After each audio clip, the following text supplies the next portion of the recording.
Good morning, everyone. Before we start with any official business, we will swear in our newly appointed Regents student member so he can participate in our meeting today.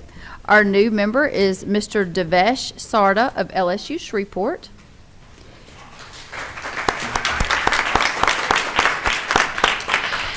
Is there anyone from LSUS that's in attendance today to support Devesh?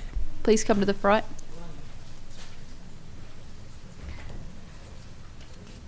Vice Chancellor of Student Affairs, Mr. Demi Brown, and Vice Chancellor of Finance and Administration, Mr. Shelby Keith, are both going to be here today supporting Devesh. Thank you both for being here. So they elected you, so you had to drive the furthest to get to the meeting. So that's good. There you go. We need to carpool Devesh. Devesh is a computer science major and serves as the Student Government Association, the SGA president at his institution. He is passionate about helping his fellow students and does so by ensuring student voices are heard and includes them in decision making on campus. Devesh has served in SGA prior years as a senator and chair of Student Affairs Committee. Outside of SGA, he remains active on campus as a member of multiple clubs and organizations.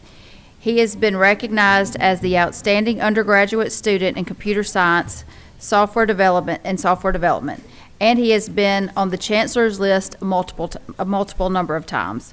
Regent Sarda, please join Bree Golden Phillips in front of us so that she can administer your oath of office. Uh-oh.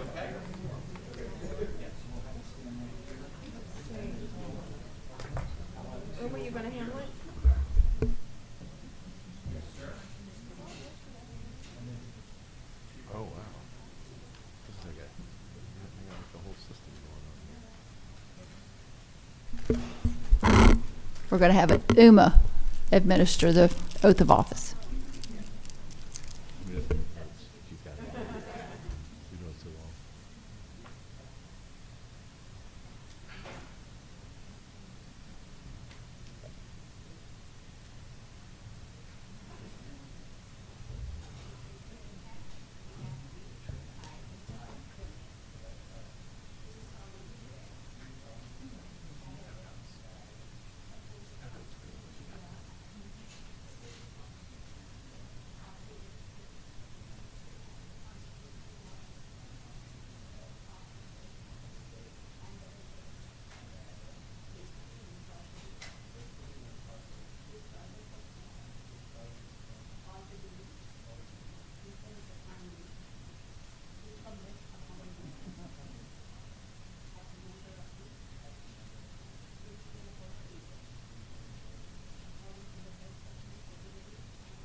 Welcome, Regent Sarda, to the Board of Regents. We are so very happy to have you. We will start this morning's committee meeting with the Finance Committee. Thank you so much. I'd like to call the Finance Committee to order. Sorry about that. Ms. Bentley-Smith, will you call the roll, please? Yes, sir. Happy to, now that I've turned on my mic. Yeah. Oh. Better. All right. Regent David. Here. Regent Meir. Present. Regent Creed. Regent Hickson. Here. Regent Temple. Regent Williams-Brown. Here. LCTC representative. LSU representative. Southern representative. UL representative.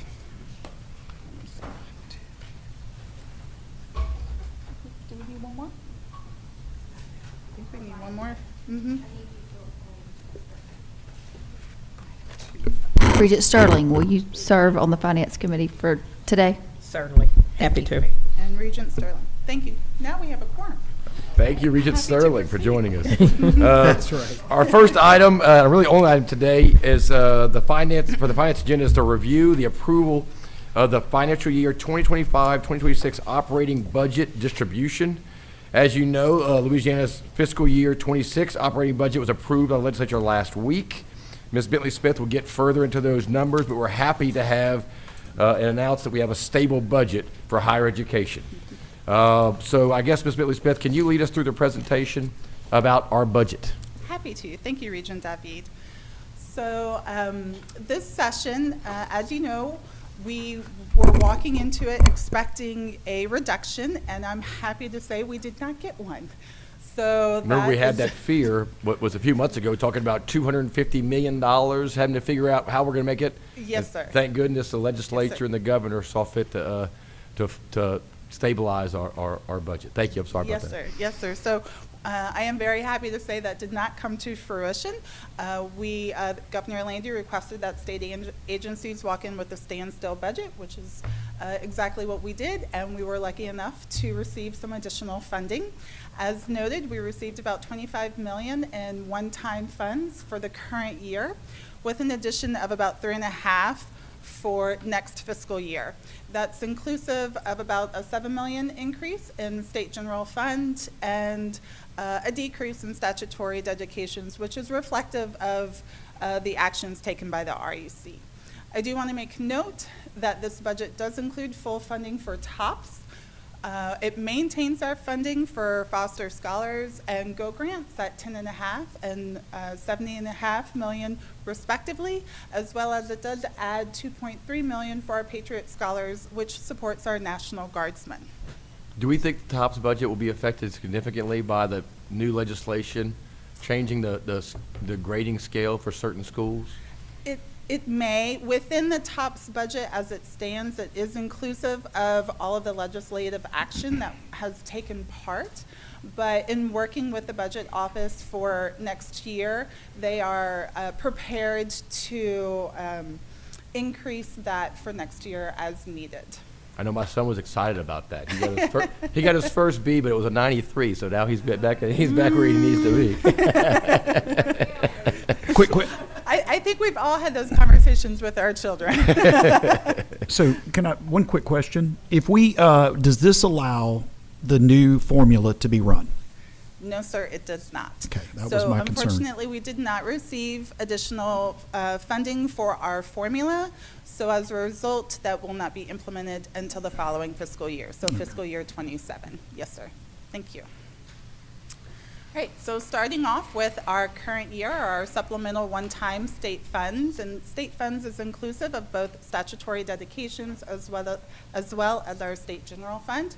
You'll see that we received an increase of about $25 million. Inclusive in that $25 million is funding for medical education, research, athletics, some general operating, as well as I want to make note that our legislature was aware of the decreases from federal funding and federal support. So some of that is also inclusive of some offsetting of those costs due to those actions. And then for next fiscal year, for fiscal year 25-26, our operating budget for our state general funds, as I noted, is a net increase of $7 million. So overall, we received about $50 million in additional funding, but that was offset by the $41.4 million that was non-recurred before we even started, as well as some TOPS funding swaps, which is a normal practice. It's reflective of RUC actions, as well as some savings that we had received through UAL payments. So as a result, our mandated costs decreased a bit. And the Board of Regents, as per the executive order by Governor Landry, cut our budget by a little over $500,000 in reflection of the efficiency statement. Do we have any questions? I know y'all are always asking questions. Okay.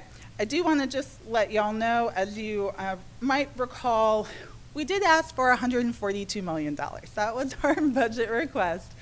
for fiscal year 26, but as Regent David noted, we thought we were potentially going to get a $250 million cut. So for me, $7 million in the black is a win.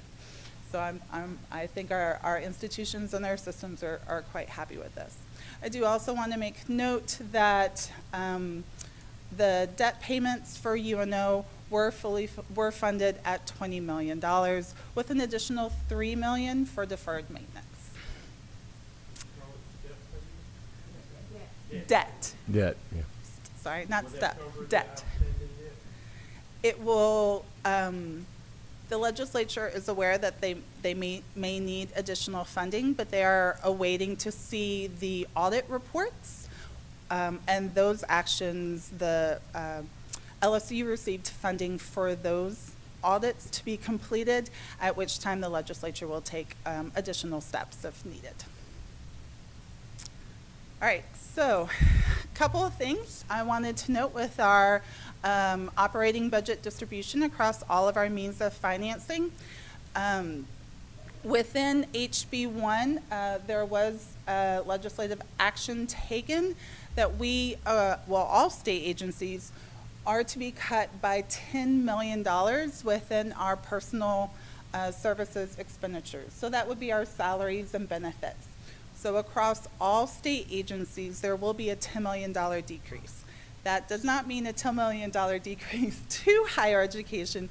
It means a $10 million increase for us, as well as LDH, LWC, LAD, like I said, all across all state agencies. At this time, we do not know how much that will impact higher education. That is being determined by the Division of Administration. So the total for our state general fund of $1.3 billion will decrease slightly, reflective of those adjustments to be made. Additionally, each of our systems are allowed by statute to move 5% of state general fund within their system to meet their institutional needs. So as of right now, that power lies within the systems. They will provide me the information, but the total for their system will not change based on that 5% adjustment. So as a result, senior staff recommends that the committee approve the funding recommendations for higher education for fiscal year 25 and 26. Thank you. Members, you've heard the recommendation. Is there a motion to approve the operating budget distribution for the upcoming year? Motion to approve. Is there a second? Second. And we have a second. Any further discussion or questions? The question in. Regent Hickson got my other question about the formula. And maybe I missed it. I know in the past we've had a pool of dollars associated with deferred maintenance. Yes, sir. Did we get any money, the Regents, for emergency and deferred maintenance? We did. So funding was received both in HB2 as well as in HB1 for deferred maintenance projects. Normally it is contained within HB2, but the legislature saw fit to provide some funding for deferred maintenance costs within HB1 as well. Those will be detailed in the Facilities Committee presentation, but I just will go back a little bit to point a couple out. So you will see for the UL system, they received some funding for road overlay. Normally that would be something within HB2 that was provided within HB 460 or the supplemental funding for current year. So you'll also see, what are some of the others, if I recall? So a total of about 28 million? It is, yes, ma'am. So last year, 75 million, this year, 28 million, some of that line item to the individual campus. Yes. And then, as she mentioned, Chris will give you a full report on that. Right, and I guess what I'm asking, a lot of those deferred maintenance project, you know, in the instrument last year approved, they listed most of those projects. Yes, sir. Boilers, roofs, and things. Yes, sir. But, you know, we've been touring some campuses, and there have been things that have happened on those campuses since then that may not have been known. Sure. So in the past, and then we can talk about it in facilities, I think I'll be chairing that committee, but You are. You know, yes, sir. but is there a pool for emergencies that are not already identified?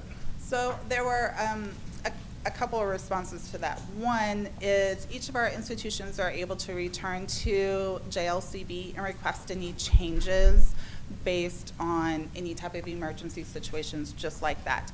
There's also some built-in funding and some built-in understanding within facilities and planning that handles those funds, that should something like that arise, it's covered.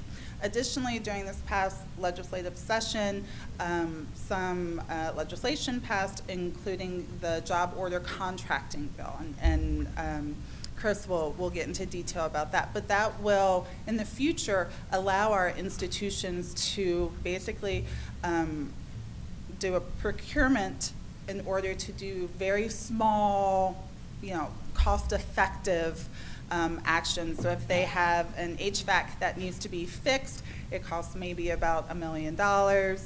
They can go ahead and do that. They've already got a contract in place. So some of those steps have been cut down to ensure a more quick response.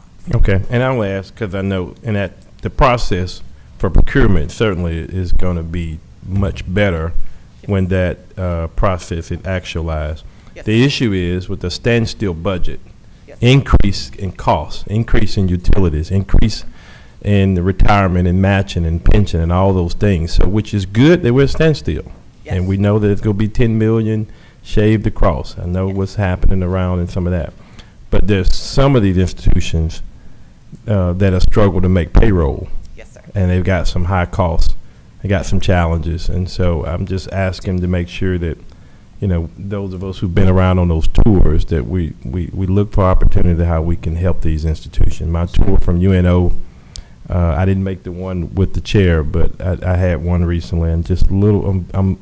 While the $20 million to pay for the bills, I am very concerned about their physical plant and the ability for them to be attractive.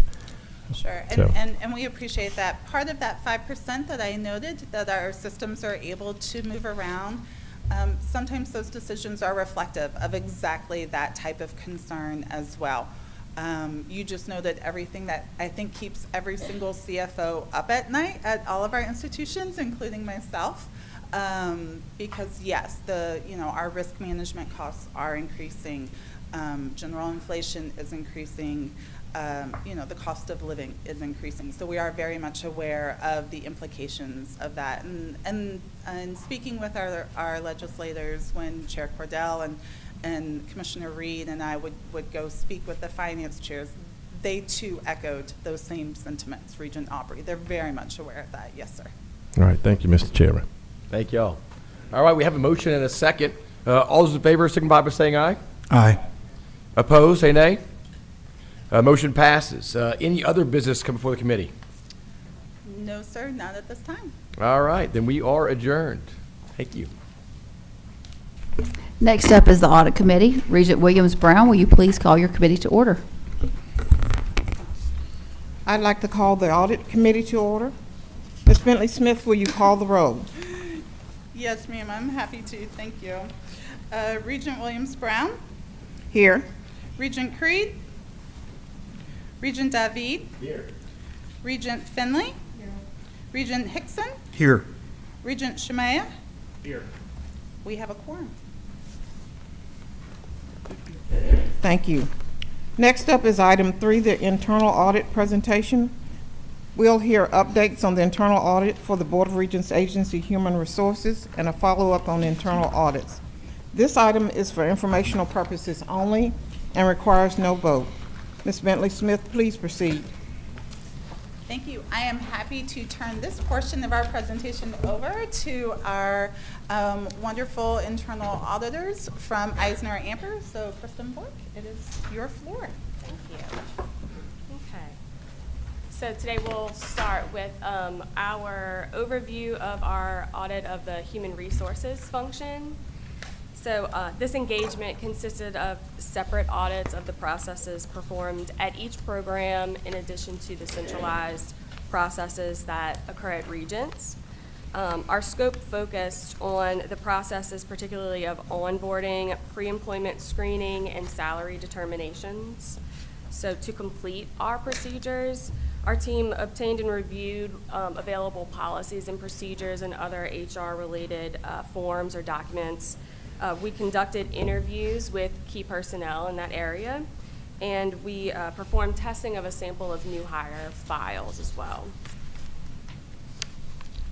So through our procedures, we identified observations and inconsistencies in the processes across the programs that all we feel derive from a lack of a formal centralized policy for the areas of onboarding, pre-employment screening, and salary determination in those processes, and then governance and oversight of those processes.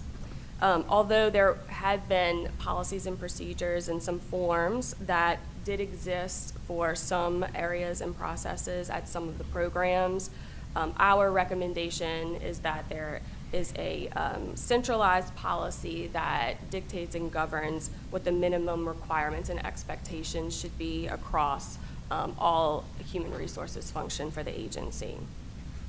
So we do want to note that Regents did begin in the fiscal year 2024 an extensive process of unifying those processes, the human resources practices across all of the programs. And they did establish the Human Capital Management Office, which is now under the Regents function. And so we met with management to discuss what our results were.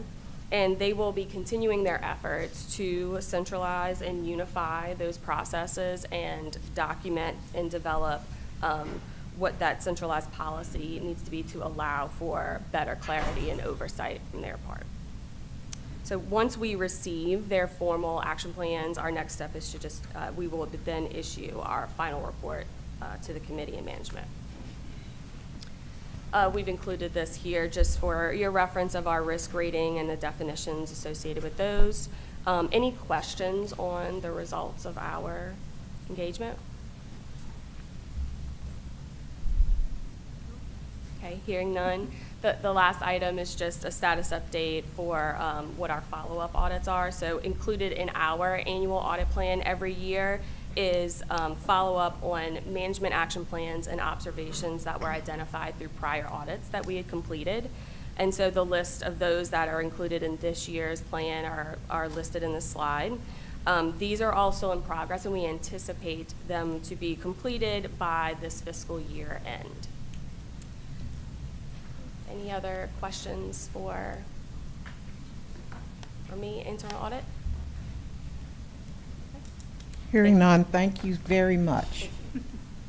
Next up is item 4, the Louisiana Legislative Auditor's Management Letter. This item is for informational purposes only and requires no vote. Ms. Bentley Smith, will you walk us through this item? Yes, ma'am, I'm happy to. So annually, the LLA completes a single audit of all state agencies. During ours, the LLA reported a finding as it relates to a single international travel for LUMCON after they reviewed a selection of international travel and travel documents across all programs. So I want to reiterate, it was one travel that presented the finding, but that's okay. We are happy to update and review. We look at it as a positive opportunity for us to go ahead and just take a look at what we're doing and what processes we can improve upon. So during this, we received the management letter on May 14th. And we are happy to say that all of the corrective actions that we responded to LLA will be completed by June 30th. So as noted, employees, we set up a webinar with the Office of State Travel that was specific to our higher education needs. They came in, they did their webinar. All of our personnel who do any type of international travel were required to attend as well as to attest to their attendance. So we have that response in writing. Additionally, we made that webinar available to all of our agency personnel. So across all 3 programs, they were all invited to attend, and LASPA, LUMCON, and Board of Regents programs all now have this webinar that they can reference at any time. Additionally, Office of State Travel has, they do webinars for all state agencies, but we have also been invited to other webinars as well. The international travel approval procedures that were updated, we are happy to have hired someone who is our LUMCON fiscal manager. So she is a recent hire within the past 6 to 8 months. So with that being said, one of the procedures that we have now in place for LUMCON, as well as for all 3 of our programs going forward, is that the final signature on all of our TA forms is to be budget, which means this way we have approval from the supervisors, we have approval from our executive directors, but we also have approval from budget, signifying that, yes, you have addressed all of the requirements as set forth within PPM 49. Following that, any international travel must also be approved and signed by Commissioner Reed. So after budget has approved any type of international travel, it will then go to Commissioner Reed for final signature. So that is the second bullet. The third bullet is due to the overpayment that this employee received, he or she has set up a payment plan with HR. So all of that overpayment that he or she received has been returned to the state.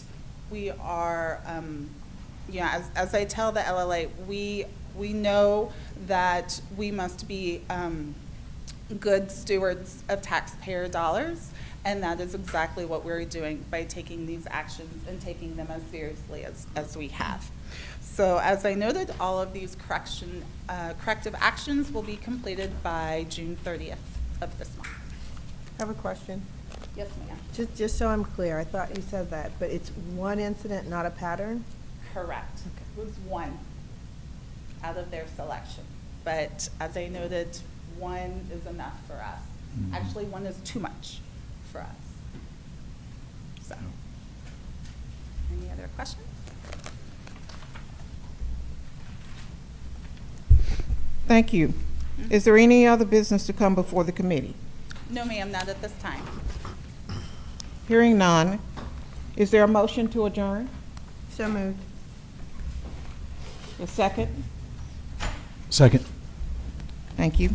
Any discussion? Any questions? All those in favor signify by saying aye. Aye. Opposed, say nay. Motion passes. We are adjourned. Thank you, Elizabeth. Next up is the Legislative Committee. Regent Pryor, please call your meeting to order.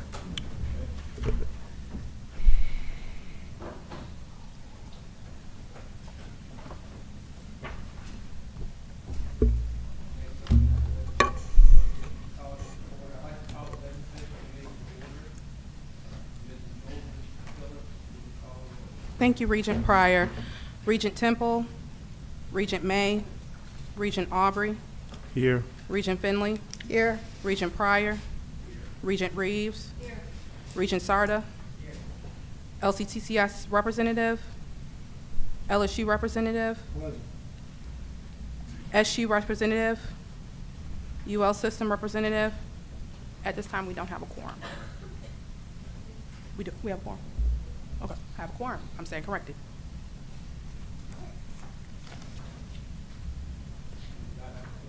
We have a quorum. I'm sorry.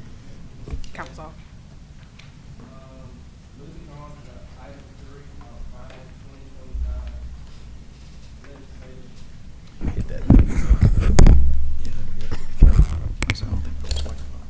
Our final 2025 legislative update. Members, the legislative session closed last week, and our staff worked diligently on a number of bills this session. This update is for informational purposes only and requires no vote. Bree, will you walk through our recap of the 2025 session? I'd like to ask Commissioner Reed to kick off this item with her view on our wins in the legislature. Commissioner Reed. Good morning. Thank you so much, Regent Pryor, and thank you for recognizing the heavy lift of the staff this session. It's a fast pace and lots of information that we have to take care of. As Regent Davi noted, in finance, this is a fiscal session, so obviously a lot of focus on making the case for why an investment in higher education is an important, sustained investment. And so we appreciate a stable budget rather than a budget cut. We still have work to do. You see the legislature continuing to favor individual line items to institutions as opposed to funding the enterprise or the formula itself. And so I think that reflects some of the challenges that the campuses have. Exorbitant costs with athletics, uncertainty in the federal environment when it comes to international students and visas and financial aid and research dollars. So there's a lot that campuses and higher ed enterprise is trying to navigate. But the investment in our institutions is the critical investment to move our state forward, as we just heard from Secretary Showen. How do we move people from independence to dependence or poverty to prosperity? This is how we do it. And so we will continue, and I think we were effective in continuing to make the case for why the investment in higher ed matters. But there's a lot of competing interests in the legislature with limited resources, so that's a challenge. We also obviously know that this work is about deep relationships as well as facts and good information. And I think that what you see in the legislature are deep relationships that we have with legislators, all legislators, Democrats, Republicans, independents, talking about the importance of the work. All politics is local, so they love hearing from their local chancellors and presidents. We think that's really important. But the strong case making and the relationship work, I think, is more important than ever. And I think by that measure, we were certainly successful in our work. So I certainly want to thank Bree and the team for their hard work. And invite her, if it's okay with you, Regent Pryor, to give some updates. Yes. All right, thank you, Dr. Reed. Good morning, everyone. Good morning. It has been a great, busy, and fast-paced 9 weeks during the 2025 legislative session, and really without the Regents team, a lot of this wouldn't have got done. I would be remiss if I didn't thank each of the bill authors that we regularly work with, like Senator Rick Edmonds, Senator Mizell, Representative Hughes, Representative Brass, and so many others that carried our priorities this session that you'll see on this one pager that you have in your materials. And you will also see that throughout the slides, our priorities are embedded through the slides with an asterisk. Also, I would like to take this time to thank Governor Landry and his amazing staff, especially Dr. Sabra Kingham, who has worked really closely with our office. She's been excellent, an excellent partner in this. So I wanted to give her that shout out and thank her for her work with us as well. Moving forward, for the first piece of legislation I want to talk about, the UNO transfer right now that's currently pending on the governor's desk for his consideration. That was Senate Bill 202 by Senator Harris. That, of course, would transfer UNO from the University of Louisiana system to the LSU system. And we wanted to note that LSU has received $20 million for the debt payment of UNO and $3 million for any additional deferred maintenance needs that is needed at the time for UNO. Next, and this was a very hot topic during the legislative session, one that definitely calls for attention. The hazing task force is HCR 37 by Representative Hughes. That establishes a hazing prevention task force that will be staffed by the Board of Regents, and that work will be kicking off soon. I think the first meeting needs to be by August 1st, so that'll be sometime towards the end of July.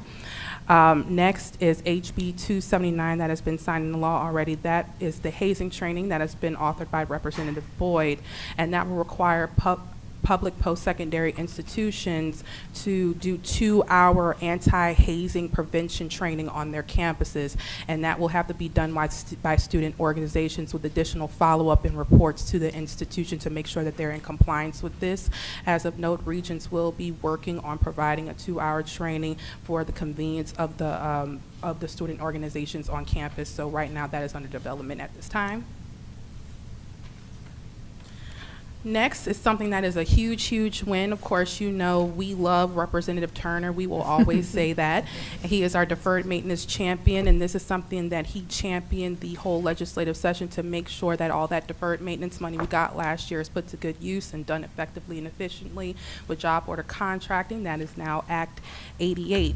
And basically what that would do is create an efficient process to get the deferred maintenance projects completed and done in a timely manner to where an institution or even a system would be able to hire one contractor to oversee multiple projects on campuses. So like I said, this is a great and efficient way to make sure those deferred maintenance projects on campus get tackled.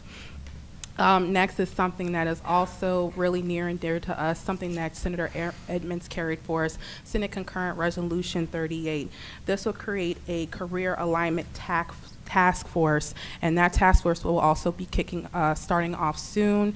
We are going to be exploring ways to do some revisions with the way that career offices engage with students. As you all know, most time career advising is done on the back end around the junior and senior year. Well, in order to keep our best and our brightest in our state and to figure out what people want to do and what do you want to be when you grow up, we want to make sure that we're able to handle that on the front end and probably look at some ways and best practices to do early onset career advising at our institutions. Financial aid alignment, that is now Act 152. During the session, it was HB 161 by Representative Hughes. As I've mentioned multiple times before, we have a lot of career technical program, scholarship programs, and what this bill would do would align all of those programs. So as I mentioned before, you have TOPS Tech Early Start, you have TOPS Tech, and you have MJ Foster. All of them have a career technical program focus. Prior to the signing of this law, there were 3 different processes, 3 different guidelines, 3 different ways to address it. All of this work seeks to focus this and align this to what the Louisiana Workforce Commission designates as high-wage, high-impact jobs to make sure everything falls in line. So as I mentioned, that's now Act 152, and another special shout out to Representative Hughes for carrying this legislation for us. Go Teach, HB 109 by Representative Francis Thompson, the Dean of the House of Representatives, as he is affectionately referred to as. It is now Act 59. This takes the Go Teach Scholarship Program, which prior to this law being signed was a last dollar scholarship award. It makes it a first dollar scholarship award to make sure that it's utilized more effectively and efficiently, and that way students who are in teacher prep programs are able to stack their financial aid on top of it. So they're able to utilize this. TOPS Excellence, which was HB 77 by Representative Turner, that is currently pending on the governor's desk for his consideration. What this bill does is it revises the TOPS program to add an excellence tier, which would be the highest tier for students who wind up getting an ACT score of 31 or higher. Of note, during the legislative session, and as you all seen on your Friday updates, 2 of our bills were later merged into this bill, HB 275 TOPS for docs, and then HB 70 by Representative Brass, which sought to expand TOPS Tech eligibility. Towards the end of the session, sadly, those 2 bills got amended out, and so they'll live to fight another day, possibly next section, hopefully. But as of right now, the TOPS Excellence tier is still in that bill, and it is currently on the governor's desk. This is our retirement slide by Representative Bakla, who chairs House Retirement. Act 47, which was HB 24, this does a lot of changes to the optional retirement plan that is administered by TRSL. It does several things. It expands optional retirement plan participation among employees. It gives employees an opportunity to have a little bit more time to figure out which benefits plan they want to access, among some other things. Also, it adds the commissioner to the TRSL board as well. And so those are some of the few changes that you see with the passage of this legislation. And then HR 143 by Representative Bakala. This creates a phased retirement task force that will also be housed with the Board of Regents. This was a recommendation from another task force that the Board of Regents was staffed with last year that was created by Representative Bakala. And one of the recommendations from that group is to kind of look for ways or possibly look at the feasibility for faculty to be able to actively retire while still providing service to an institution. So that's something that they wanted to study additionally. Rep. Bakala saw it fit, and so that is the result of this task force. HB 639 by Representative Reiser. This relates to gaming revenue.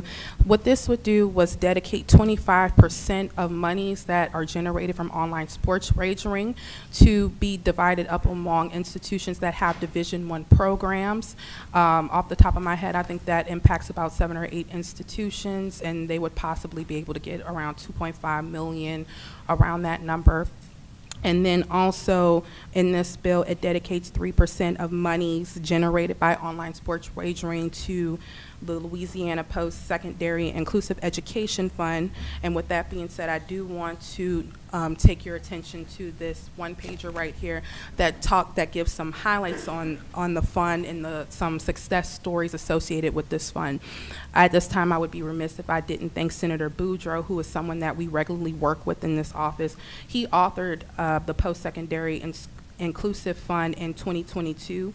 That essentially created this fund, and he personally makes sure that this fund is there's always a line item to make sure that students with exceptionalities and intellectual disabilities have an opportunity to become active members of society on campus. Last year, it was really great during a Senate Finance meeting that we had 2 students who were participants of this fund who came and testified and talked about their experience, and now they are tax-paying citizens. They are able to get jobs, and they were able to have a normal life like everyone else because they're worthy of that, and this fund gives them the opportunity to do that. So again, thank you to Senator Boudreaux, who always holds this piece near and dear to his heart. Next is HR 15 by Representative Young. This creates the NIL task force. And so this is something else that will be staffed at the Board of Regents. We will be working with Representative Young, among other appointees, to look at issues and areas relative to the name, image, and likeness of student athletes in the state of Louisiana. Next up, HB 544 by Representative Turner. This is currently pending on the governor's desk. This relates to the healthcare task force consolidation bill that we had. It essentially creates committee and subcommittee structure under the Health Works Commission. So it will take three existing task force and kind of merge them into one. So it'll take 2. It'll take the Nursing Supply and Demand Council and the Simulation Medical and Training Council, and it'll merge them into the Health Works Commission. Next up is HB 142 by Representative Mena. That is currently Act 10. It relates to the HBCU Advisory Council, and we made some few changes there. It adds campus safety to the scope of work explored and examined by the HBCU Advisory Council. It'll create 2 additional membership positions. One, it formally will recognize the Chancellor of Southern University, Baton Rouge, and then it also provides for actually 2 more.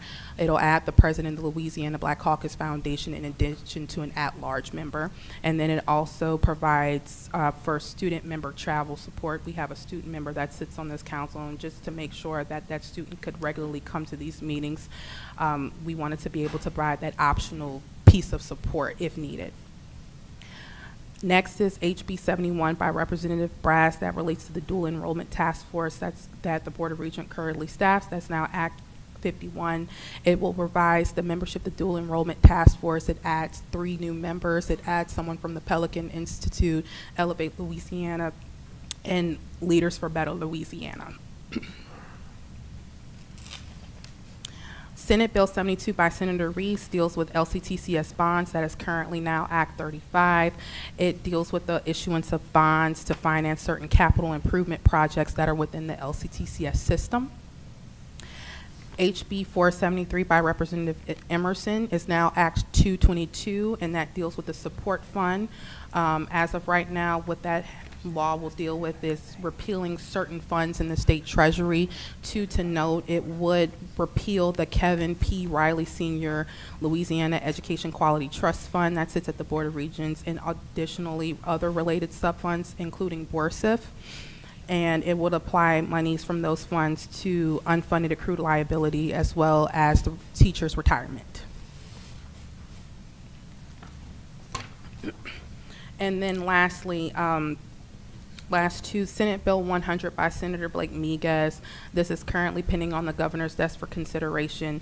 This relates to state services and benefits.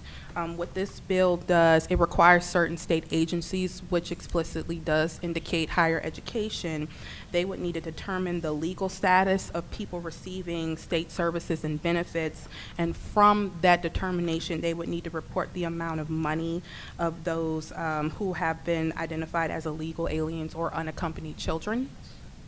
And then lastly, HR 167 by Representative Bayham. It deals with anti-Semitism, and what this would do, it will require public post-secondary education institutions to develop or enhance their policies to make sure it is combating anti-Semitism on college campuses.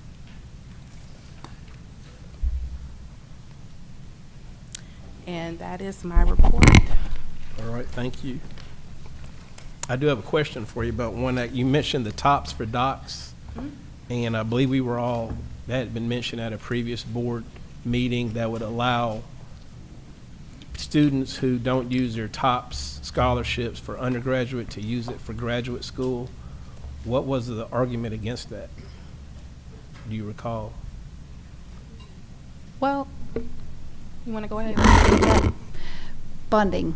There wasn't enough money. Once they rolled all the TOPS bills into one, they really wanted to keep the TOPS bills at a certain amount, and there just was not the funding. I did ask for it to be put in statutory dedication to be, what's the verbiage for it? Subject to appropriations, and that they weren't able to do that. Okay, thank you. Thank you for asking. All right. Thank you, Bree. Another Regent great Pryor. legislative session. Got a question from Yeah, Mr. Meyer. I have three questions that you can answer succinctly. The $20 million debt payment to UNO, was it determined, because I've had some media reports saying it was up to $30 million. So was it determined that $20 million was the number, or that's just what was given for that line item? I see. I can speak to it. So Elizabeth, do come. So the legislature determined that as a starting point on the debt, they would both provide $20 million and provide to LSU the funding to support a financial audit. Once they have the financial audit, if it's determined that they need more, then they would have the opportunity to go forward to do that. So that was just a first step of doing both. You remember the Regents report recommended financial audit, an academic audit, all the things. And so they're funding that, but also giving them the initial dollars. If it's determined that it's less is needed, could that money be used for the deferred maintenance, or you have to go back? So they line item $3 million to deferred maintenance. I don't think anyone thinks less is needed. I think most people think more will be needed, but they want to make sure LSU has good information. Okay, thank you. Elizabeth? I just want to follow up with what Dr. Reed said.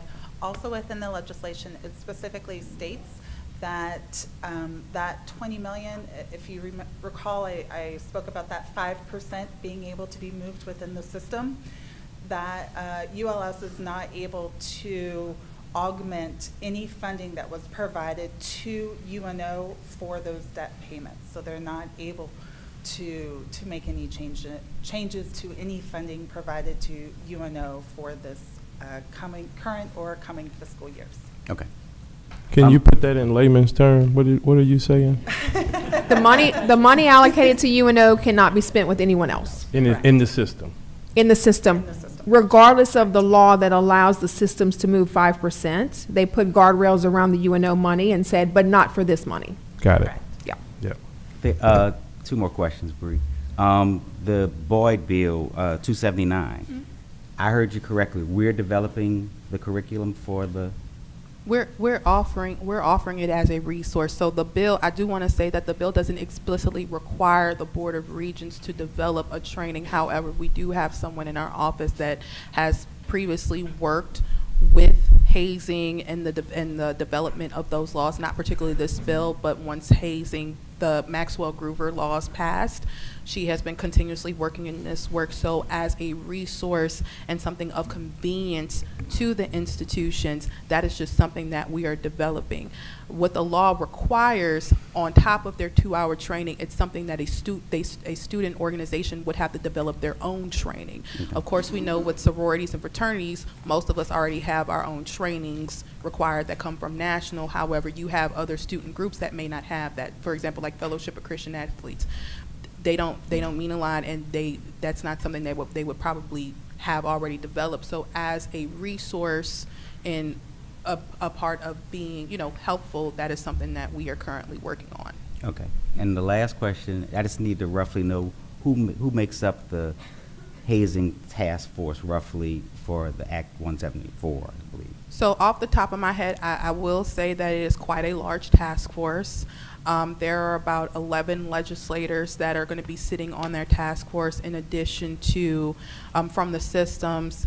I want to say there will be 3 representatives from each system. It'll be, I want to say, the system president, a student member, the system president or the designee, a student member, and then someone who deals with student code of conduct or disciplinary measures on campus.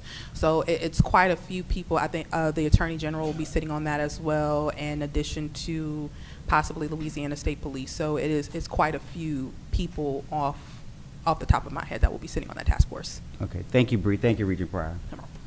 Okay. Another question here.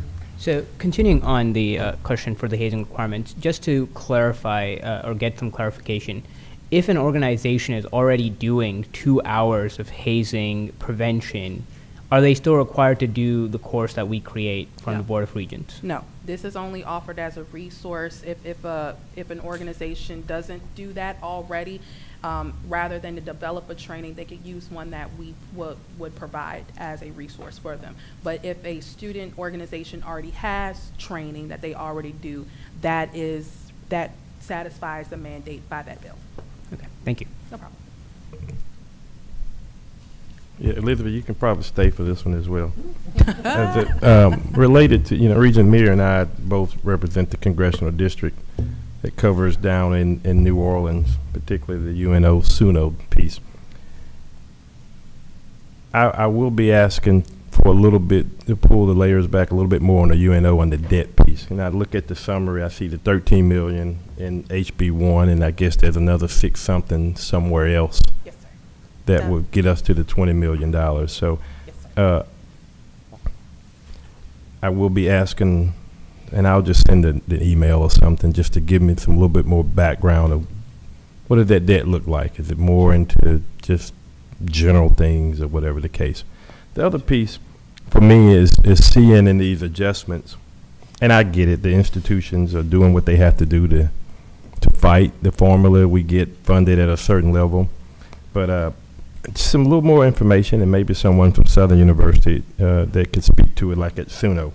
In HB1, $2 million for evening and weekend, and then on another supplement, another $1 million for night classes. And I get it. We do certain things to provide baseline funding, but $2 million for evening, and I don't know how big their budget is, but that's $3 million additional dollars to support that. So I will need someone to help me understand, the need.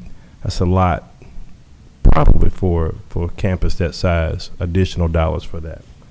And then my other question, listening to the presentation between finance and this current committee, legislative, that I serve on, I don't hear a lot of conversation and celebration for the community colleges. we did some formula funding adjustments that will impact community colleges, but as we heard, we're not running a new formula. So when you look at the list of HB1 adjustments and supplements, I mean, I see LSUE, I see SUSLA, but I don't see any community colleges pretty much identified. The only reference in the reports between the two is really talked about the ability for the bond finance piece. I know there are many reasons, but there's a lot of conversation about the role in the workforce piece. And maybe it didn't require a response, but it stands out to me, one who really get out there on the ground in these colleges. And I've been a commencement speaker as well. I have partnerships at BIPSI. I've talked to the Chancellor Delgado recently. Just concerned to make sure that in the midst of all this fight, there's not a survival of the fittest, and the ones that got the biggest lobbyists can get the biggest supplements, but we can't. This is where we really, if we're going to really get those completers and hit those goals for momentum, we got to figure out some ways to help these community colleges because they on the front line as well as the university. We got to be able to do both. So I'm just preaching to the choir. Not your fault, not your fault, Chair. You did a great job of being an advocate, trying to get money and keep us where we are. I want to applaud you and the commissioner for that. But it just in the two reports, as we talk about it, and maybe somebody's going to give me some better news. I just hadn't heard, with the exception of the bond being able to refinance and do some deferred maintenance, and we didn't get a lot of money there. I didn't hear a lot about the community colleges this year. So just to address that for just 1 second, Regent Aubrey, I do also want to say that Chair Cordell was also a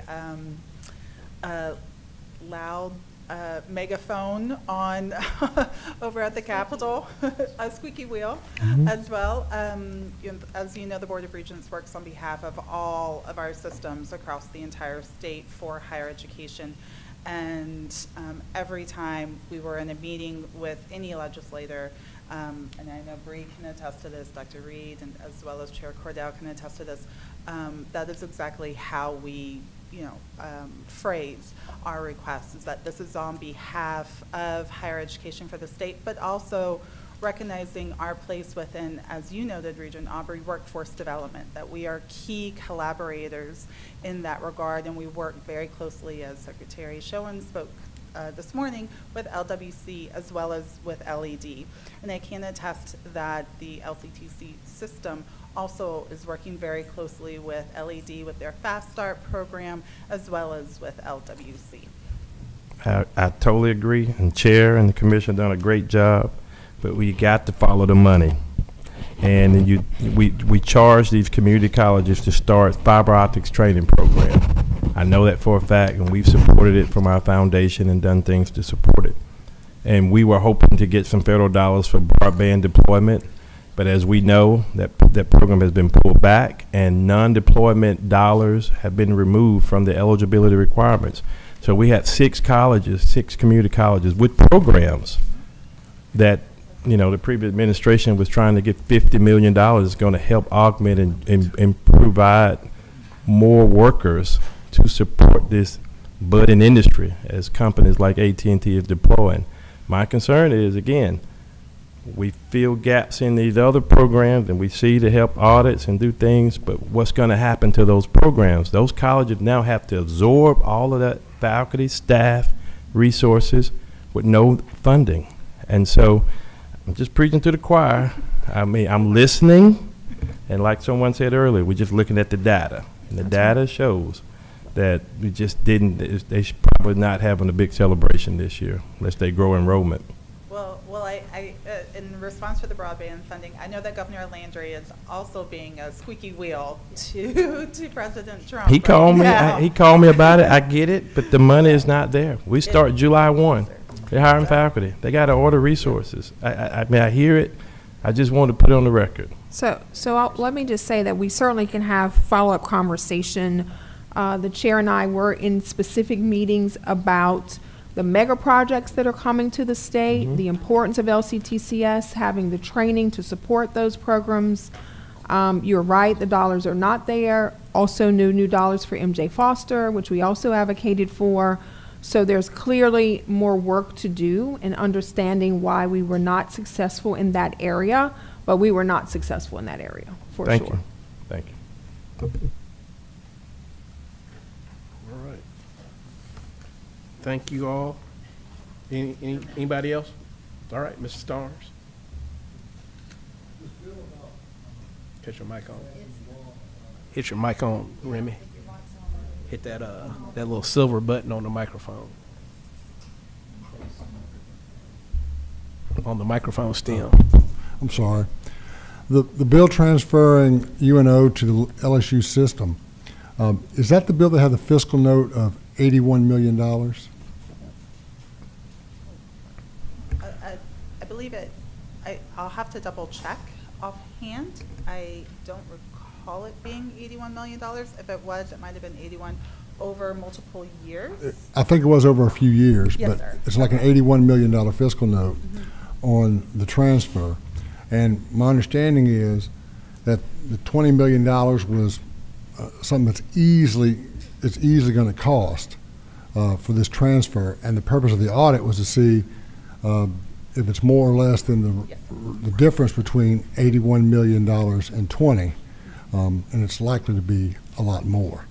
So there's going to be significant resources needed to successfully have the transfer of UNO from the UL system to the LSU system. Yes, sir. And in speaking with legislators, that's exactly what they noted as well. The $20 million is specifically for the UNO debt payments. That's why it went directly to UNO. So because in the legislation, it states that it cannot be transferred with the debt to LSU. So the funding that was provided for the fiscal audit, the academic audit, as well as the deferred maintenance audit of UNO, those dollars were provided to LSU, rightfully so, and, as they are doing the audits, have contracted for those audits. Once that is complete, the legislators that we spoke to said that they would most definitely revisit the cost needed and the funding needed to complete the transfer to LSU. Yeah. Thank you. And I agree with the idea that UNO, the implementation of this is a year away. And so this isn't going to happen July 1st of 2025, but July 1st of 2026. And of course, I think it's a good idea that UNO be resourced so that there is no debt at the time of the transfer. And I think it's good for everybody. So, but my point is, the numbers are really high. The resources are really needed, and I'm proud and happy to understand that the legislature and others are committed to doing that. So thank you. Yes, sir. Mr. Chair, I know that I believe this is on the governor's desk, and I know the legislature is the one who requested it. I'm under the assumption he's going to sign that. Is that correct? Has he made the UNO bill? Yes. We've heard no indication that it would Okay. not be. No, that's just curious. Thank you. Okay, is there anybody else? Okay, thank you. Thank you, Bree, for all your hard work and the staff. Well done. Is there any other business that come before this committee? Hearing none, is there a motion to adjourn? Okay, motion by Ms. Reeves. Is there a Second. Second by Mr. Aubrey. Any discussion, any questions? All those in favor signify by saying aye. Opposed, say nay. The motion passes. We are adjourned. Thank you, Bree, and thank you for all of your hard work. I just want to give her a little shout out. Bree was all over the Capitol. I don't know how many soles of shoes you wore out, but probably a couple. But thank you for all of your hard work and diligence. Next up is the Facilities and Property Committee. Regent Aubrey, please call your committee to order. Thank you, Chair Cordell. I would like to call the Facilities and Property Committee meeting to order. Mr. Herring, would you please give us the roll? Yes, sir. Chair May, Vice Chair Temple, Regent Aubrey. Here. Regent Glazer. Here. Regent Meir. Present. Regent Reeves. Here. Regent Sterling. Here. Supervisor Starnes. Here. LCTC representative, Southern University System representative, UL System representative. We have a quorum. Thank you. Item 3 on the agenda is listed as Board of Regents Facilities Policy Revision. This policy in response to the passage of the recent legislation dealing with the job order contract and project delivery method in our 2025 regular session and any other additional legislative changes that have been made over the prior year. Mr. Herring, I'll let you kind of walk us through this item, which may include an updated facility policy that we will consider today, members of the committee, and any other update that we may need to do. Okay, so the last substantial revision to the policy was done in 2019. Within the last year, there have been several changes related to facilities and higher education. So the 3 main edits to the facility involved the passage of Act 751 last year, the Deferred Maintenance Program, and the establishment of protocols by facility planning and control related to that program. So there was a new section added to the policy related to Act 751. There is a section on a facilities condition assessment, which was done 20 years ago. We have a new effort underway as a part of the 751 program, working with the Gordian Group to conduct updated facility condition assessments. So the narrative in that portion of the policy was revised to reflect that effort. And as has been mentioned several times already this morning, the final substantial area relates to the job order contracting statute that was passed this year. This statute requires us to be the entity that creates the framework for the program, certifies institutional readiness, approves frameworks, and monitor compliance and outcomes. So there's a section added to the overall facilities policy that you guys have today for approval. And we also provided a draft of a manual that we're working on so that you guys could kind of see how the program will be set up and operate.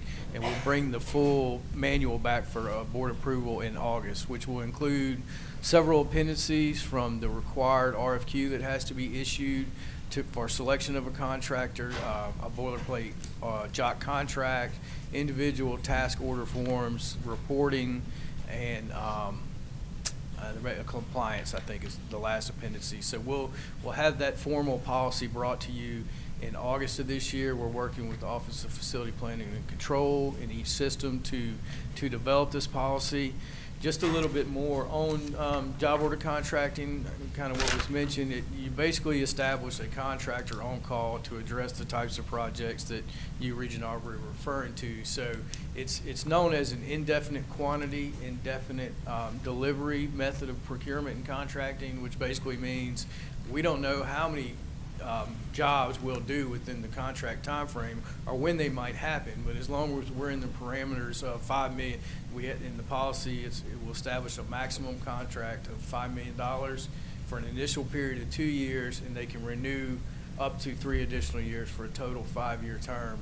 But this will give the institutions the ability, when a air handler or chiller breaks, to not go through the public bid process. They'll have this contractor under contract with pre-negotiated prices, and they'll agree on the scope of work and the price that's pre-listed in the guidebook, and get them to work. So it will shave time on the procurement process in terms of public bidding and contracting that they're having to utilize now for projects. So it's a process that's used by the federal government, other higher education systems around the country, and we think it's going to be a great benefit for moving our deferred maintenance projects forward going forward. Will this this new job order contracting method, will this be done at a campus level or a system level?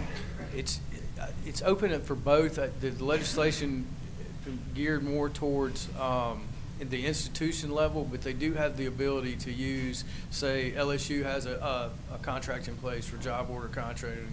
They will have the ability to use that at Unisys campus and such. So they will be able to use it within the system, just not across systems. So you're saying that LSU Baton Rouge could have a different contractor than the system? Well, I think ideally The institution the size of LSU will most certainly have their own.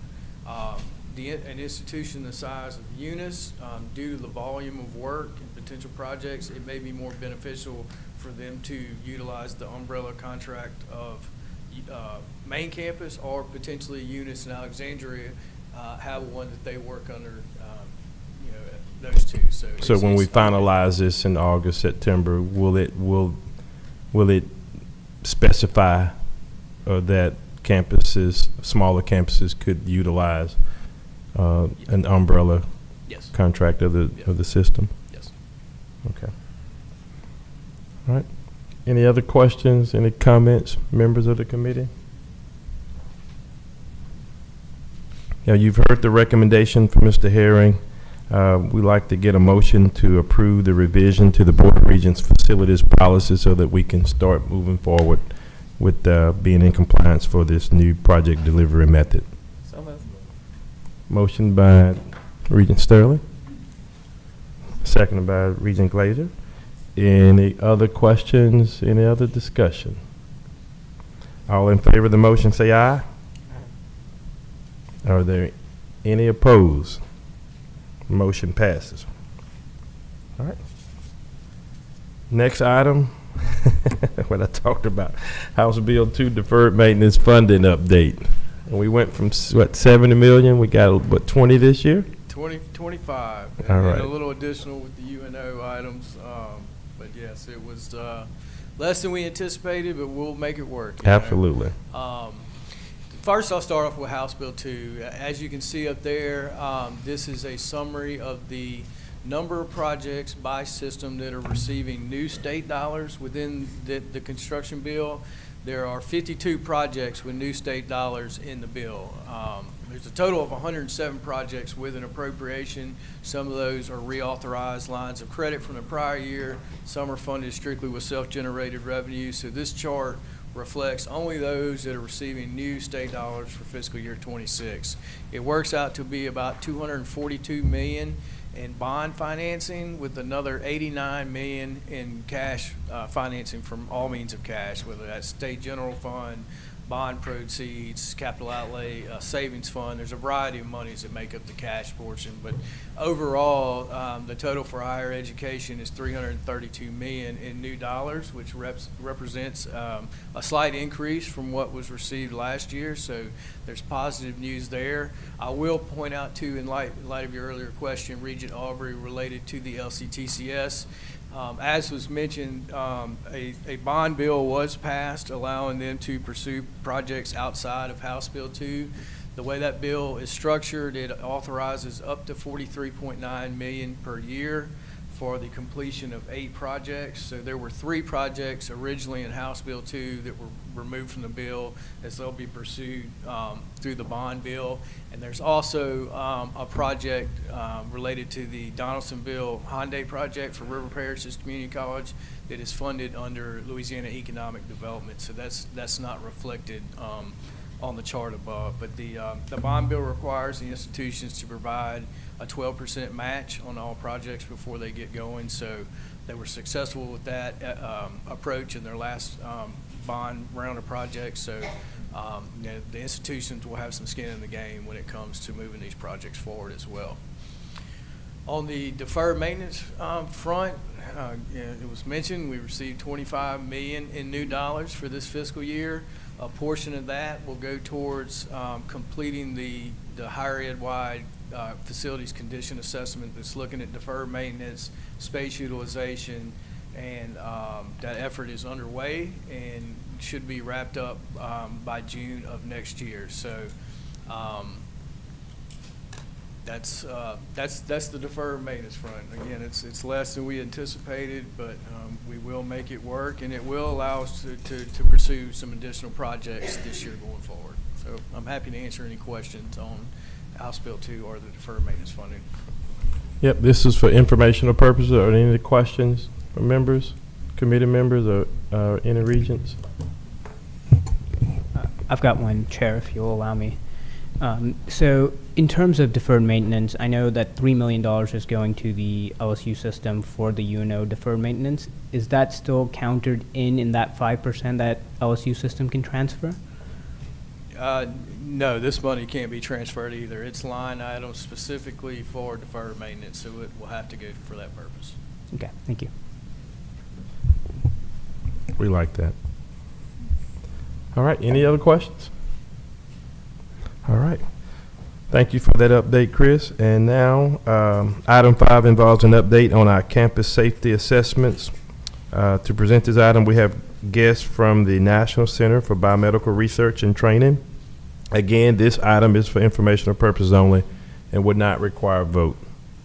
Mr. Herring, would you introduce our guests? Yes, sir. So as many of you know, the legislature appropriated a total of $2 million during the 2023 and 2024 regular sessions for us to conduct campus safety updates and assessments. So we had been engaged with the National Center for Biomedical Research and Training, otherwise known as NCBRT, to host some training opportunities for our institutions around the state. So we engaged with them to conduct these assessments, and I don't want to steal all of their thunder, so I'm going to turn it over here to Mr. Jerry Monier. He's the Associate Director for Research and Development and was the team lead on this project. We're going to show a brief video that kind of highlights the effort, and then he has some comments that he would like to provide. But it's been a great experience for higher education as a whole. They've been a great group to work with, and I think you guys will enjoy the video. Since 2020, LSU's National Center for Biomedical Research and Training, known to many as NCBRT, has provided emergency management and public safety planning assistance to Louisiana's Board of Regents. In conjunction with the Board of Regents and the LSU Police Department, NCBRT designed and hosted Louisiana's first higher education public safety summit. This summit focused on the challenges and threats posed to our campuses and included representatives from all of Louisiana's institutions of higher education, as well as federal, state, and local public safety agencies. At the request of the Board of Regents, NCBRT developed and produced an award-winning Run, Hide, Fight training video for the students, faculty, and staff of Louisiana's institutions of higher education. Publicly available, this video has been viewed thousands of times and is being used by institutions to better inform and prepare their campus community. This is a phenomenal undertaking by the Board of Regents to be able to really understand safety and security across the state of Louisiana. NCBRT is coming in with the lens of being able to provide a holistic view of what is happening on your campus, what resources do you have, but also how can we be a training partner that'll help you move forward in being a better prepared and a safer institution. We have gone to upwards of 30 institutions so far, and so once we finish, we will have an overview of every campus in the state. We will have walked every building. We will have done lighting assessments and walked with students on campuses. We will have talked through structured and informal interviews with so many people on the campus. And so the Board of Regents will not only understand what's happening from a safety and security perspective, that are strengths that the universities can capitalize on, really understand what are our true vulnerabilities and how can we work collectively as a state to address those vulnerabilities. And I think having this data puts them in a very, very powerful position. I expected the interview to go well, but I was very surprised by the amount of detail. I didn't expect to learn as much today as I did. I really appreciate the feedback and just the things that I'm able to bring back to my community. I know that they'll really appreciate given the conversations that I had leading up to this. It's always great to have the student perspective involved in these assessments. First and foremost, this is their campus, and so I think having them as part of the process really gives us an opportunity to see the campus that we oftentimes don't see as we walk from our day-to-day perspectives as either faculty or staff here on campus. And I also think that it gives us an opportunity to really understand from their perspective what would make them feel safer on campus.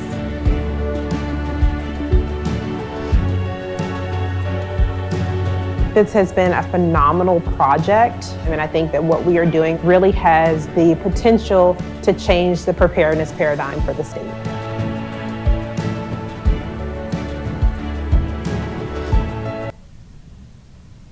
Again, they have been a great asset and team to work with. So I'd like to introduce Jerry Monier with NCBRT, and he will introduce the team and provide some comments on this effort. So, thank you, Chris. Good morning. Again, I'm Jerry Monier. I serve as an Associate Director with LSU's National Center for Biomedical Research and Training, Academy of Counterterrorist Education. For purposes of this project, I've had the honor of serving as the principal investigator. I'm joined today by Assistant Director Sarah Proctor and our two team leads, Mark Richards and Bart Thompson, and our Director Jeff Maines joining us in the audience. Since December of '23, our team has physically visited every public institution of higher education in Louisiana, including main campuses, satellite locations, and specialized research facilities like Pennington and LUMCON. Before each visit, we conducted a thorough review of the campus's emergency operations plan, security policies, their clearing reports, and any additional documentation related to public safety. Once on site, we conducted structured interviews with at least 20 individuals per campus. Those included faculty, staff, and students. In most instances, the number of interviews that we conducted was around 45 for the major, bigger campuses. These formal interviews were supplemented by spontaneous conversations during our walkthroughs and building assessments, allowing us to better understand the campus community from multiple perspectives. We performed a comprehensive physical assessment of every building on each campus. Where institutions had established police departments, we met with the chief and their team to gain insight into their operational challenges. In the evenings, we conducted lighting surveys, often walking each campus with students and leadership from the campus to see the environment as they do. Each campus visit began with a kickoff meeting and concluded with an exit interview to ensure transparency. Our approach was simple, no surprises, so campus leadership knew our initial findings before we departed their campus, and this allowed us to meet with each president or chancellor as well as their core teams. Overall, we were very encouraged by what we saw on the campuses. There's a clear statewide commitment to safety across Louisiana's higher education institutions. Many campuses are actively working to improve their safety posture, particularly in the areas of behavior intervention and the early identification of students or staff in need of support. Others have invested in license plate readers and other physical security technologies. However, some common challenges did emerge. The most prominent was the lack of a formalized public safety policies and procedures at the institutional, system, and Board of Regents level. Most campuses don't have a clearly defined mission or vision for campus safety. There's often no policy oversight for critical systems such as cameras and building access controls.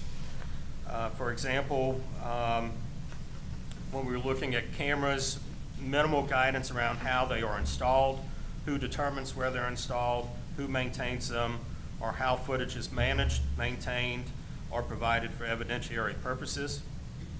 To address this, we recommended that each campus establish a camera working group and that the Board of Regents, along with the system offices, offer baseline policy guidance and templates. More broadly, we believe it's time for Louisiana's higher education system to define a unified public safety vision, a foundational mission that all campuses, institutions, and systems can align with, and more importantly, we can measure progress against. We did find some significant variation in how campuses approach their public safety staffing. Institutions with full-time campus police departments are generally better resourced and positioned, while others rely on a mix of paid off-duty law enforcement, civil service security personnel, or private contractors. Each institution with a full-time campus police department, similar to their counterparts in municipal, parish, and state law enforcement, are struggling with recruitment and retention of qualified post-certified officers for their departments. This is not unique to higher education, and it reflects a broader workforce challenge statewide and nationally in law enforcement. Lighting infrastructure has seen considerable investment over the past years through the legislature, through the Board of Regents, and across the state. Many students, faculty, and staff commented positively on those improvements that have been made on their campus with regards to lighting. Still, opportunities remain to refine lighting selection, strengthen the maintenance practices of maintaining those lights on all the campuses. Emergency notification apps are present on every campus, but usage rates and familiarity appear to be low amongst the campus community. While students may not use the apps regularly, they do respond positively to text and email alerts, which are well received. The Maxian platform, used for reporting students of concern, is well known and utilized effectively by both students and staff. And that's an encouraging sign of early intervention awareness on our campuses. We're now entering a second phase of the project and the initiative, which includes our finalizing and submitting a comprehensive report to Mr. Herring in the next 60 days. We are launching a web-based application that allows institutions to manage and update building level assessments. That app will be populated with all of the data that we collected on our baseline assessments of each building on a campus. We felt it was important as we go through this process that we leave the campuses that we visited with something that they can utilize and measure against moving forward into the future. Part of our next step will also be providing up to 11 training opportunities, training classes statewide to all of the institutions regionally. Those are designed to address gaps and build institutional capabilities and capacity as it relates to public safety. Each of the topics for those 11 courses relate back to some type of gap or area of improvement that we identified while we were walking through all of these campuses. So a couple of examples. Conducting campus-based exercises, either tabletops or smaller scale exercises, developing and enhancing their campus emergency operations plan, establishing and strengthening behavioral intervention teams on campuses, and then managing the post-incident environment of an active threat or other event occurring on their campus. On behalf of our team, we were supported by another 20 subject matter experts from throughout the country who we brought in as part of this project, who are part of our traditional instructor cadre. I want to thank everybody. Our sincere thanks to Dr. Reed, Chris Herring, and the Board of Regents for entrusting us with this important work at NCBRT.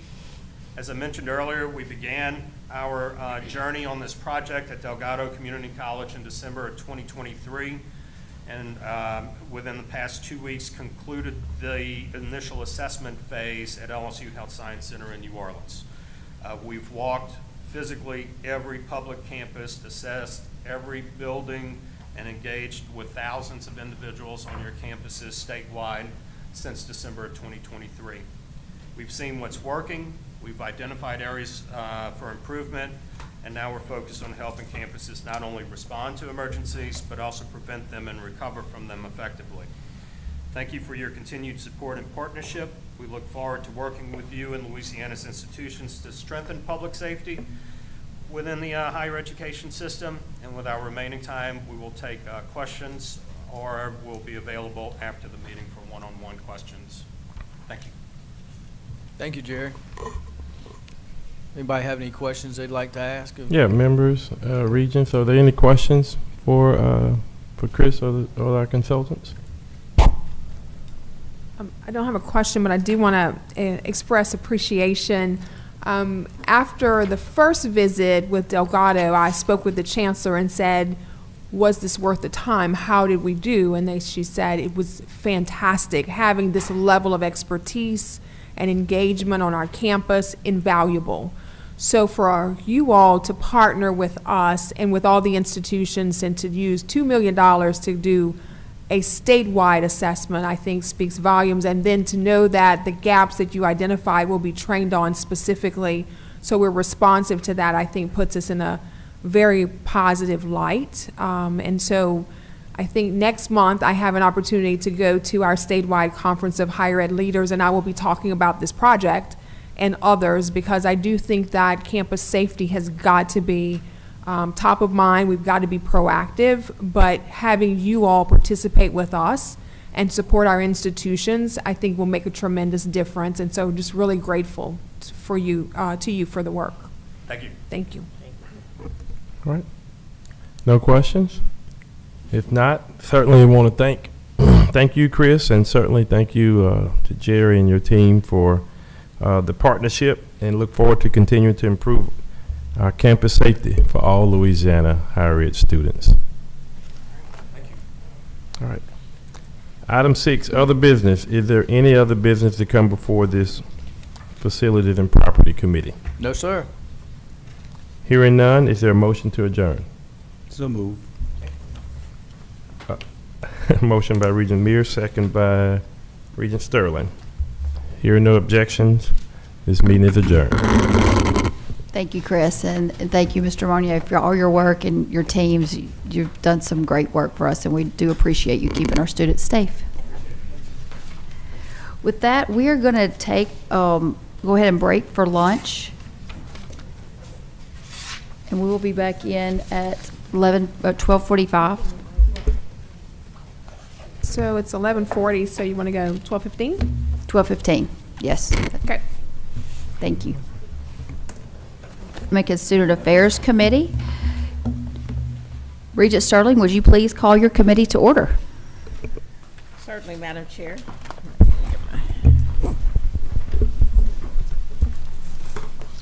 I'd like to call the Academic and Student Affairs Committee to order. Dr. Denley, will you call the roll, please? Be happy to, thank you. Regent Sterling.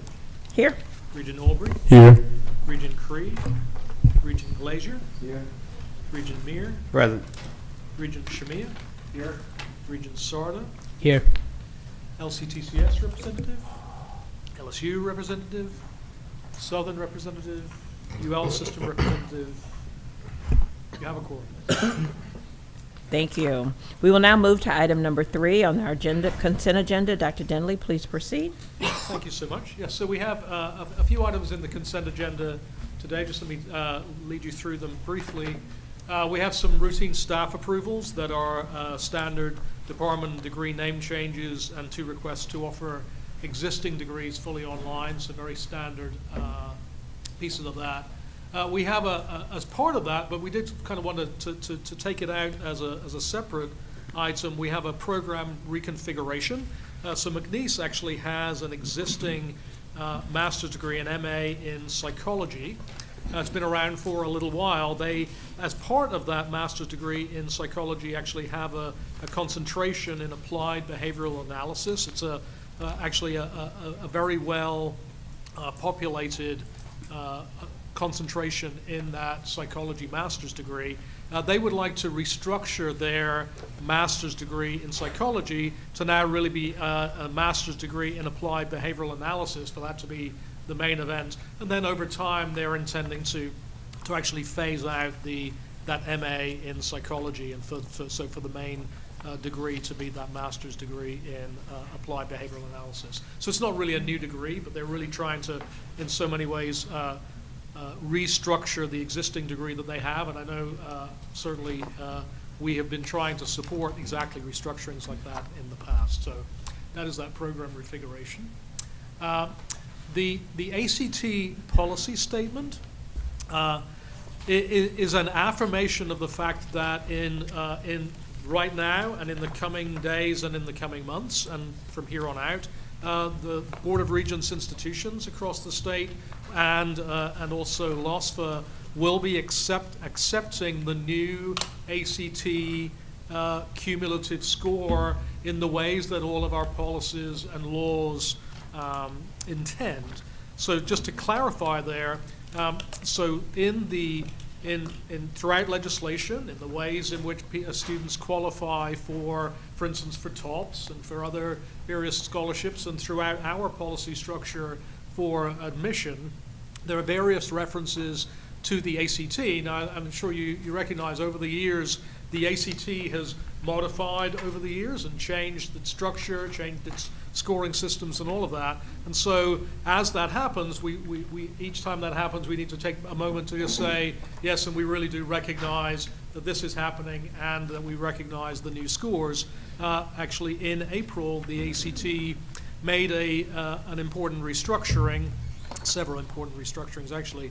But the most striking is that they made the science section of the ACT optional. It used to, up until before April, there was a math section, an English and reading section, and a science section.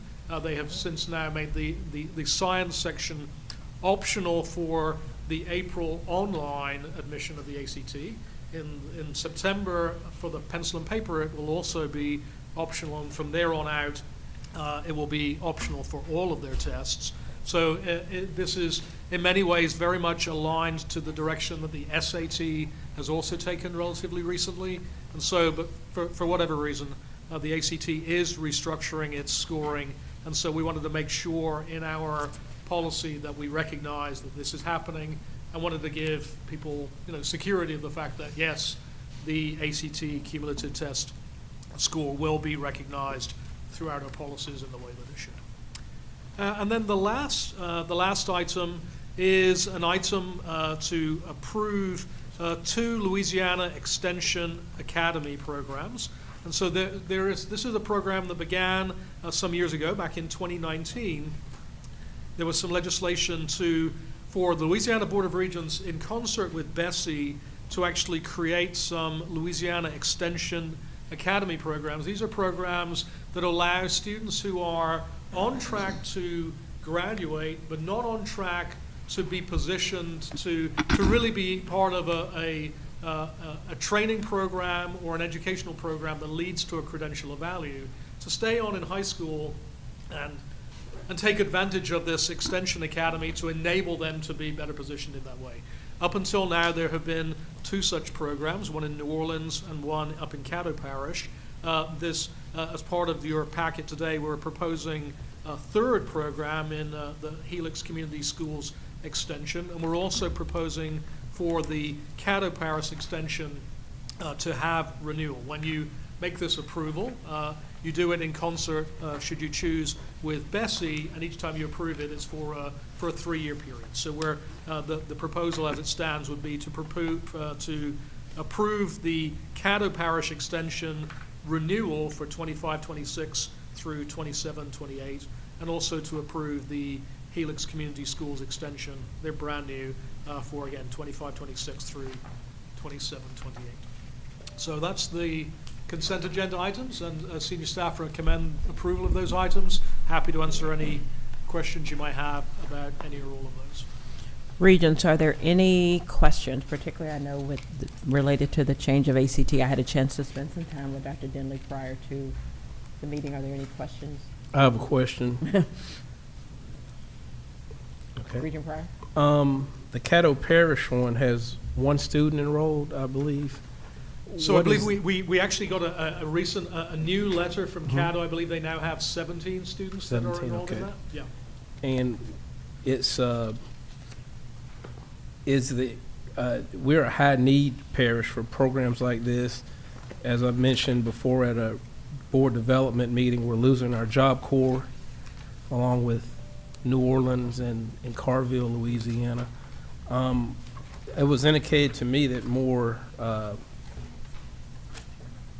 where is the program located in Caddo Parish? Does anybody Regent Pryor, I think she's representing here. I think I can phone a friend. We have some representatives here. Thank you. Just where? Welcome our Department of Education partners. Is it Ms. Boone? Hello. Hello. Please give us your name and who you're with. Please introduce yourself. My name is Rosetta Boone, and I work with the Caddo Extension Academy in Caddo, and the program is located. My office is at the central office. I'm housed at Booker T. Washington High School. Okay. And the students, we don't have a building per se, but the students complete an application, and then they go to Southern University Shreveport, Bossier Parish Community College, Ayers, or Northwest Louisiana Technical College. Those are the schools the institutions that our students go to. Okay, and they're learning a vocational type program?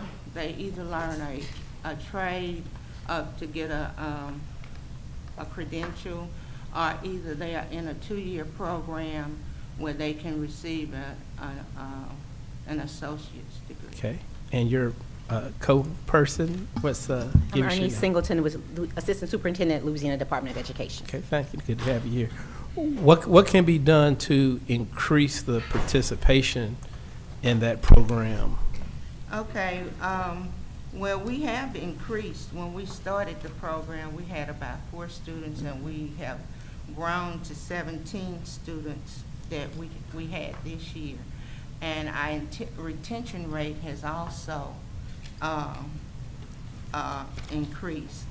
But we can publicize it more, in which we use our counselors and our administrators in the high schools to publicize, to help to recruit students. And if the students meet the criteria, which, do you want me to go through the criteria? Sure. Okay, they meet the criteria, which meaning if they're fully eligible to graduate based on official diploma designation, university students participate on TOPS, and then you have your university eligibility for career students on TOPS Tech eligibility. And then if they're TOPS university diploma student, they must be ineligible for TOPS due to the lacking of having less than a 2.5 GPA and or ACT score of less than 20. If they're Jumpstart TOPS Tech career diploma students, they must be on track. It must not be on track to earn an advanced credential and be ineligible for TOPS Tech due to the lack of the requisite coursework, and are having less than a 2.5 GPA and or less than an ACT score of less than 17 and or work key score less than silver. Okay. So that's the eligibility. So to publicize it more within the schools, and then a part of the criteria for being an Extension Academy student is technically a student that does not receive their diploma physically, because they will be a part of the academy, meaning they will be a 13-year student in Caddo. So, and that's a big deterrent, you know, right, because, you know, graduation, receiving diplomas, that's a big milestone for families and for students. So, you know, if we could just maybe let them go on and get their diploma, but then do in the system, remove the graduation date and let them continue on, and then because they receive their diploma whenever they depart from the program. Well, I can see it's a, you know, it's a hard to reach students that you're trying to reach.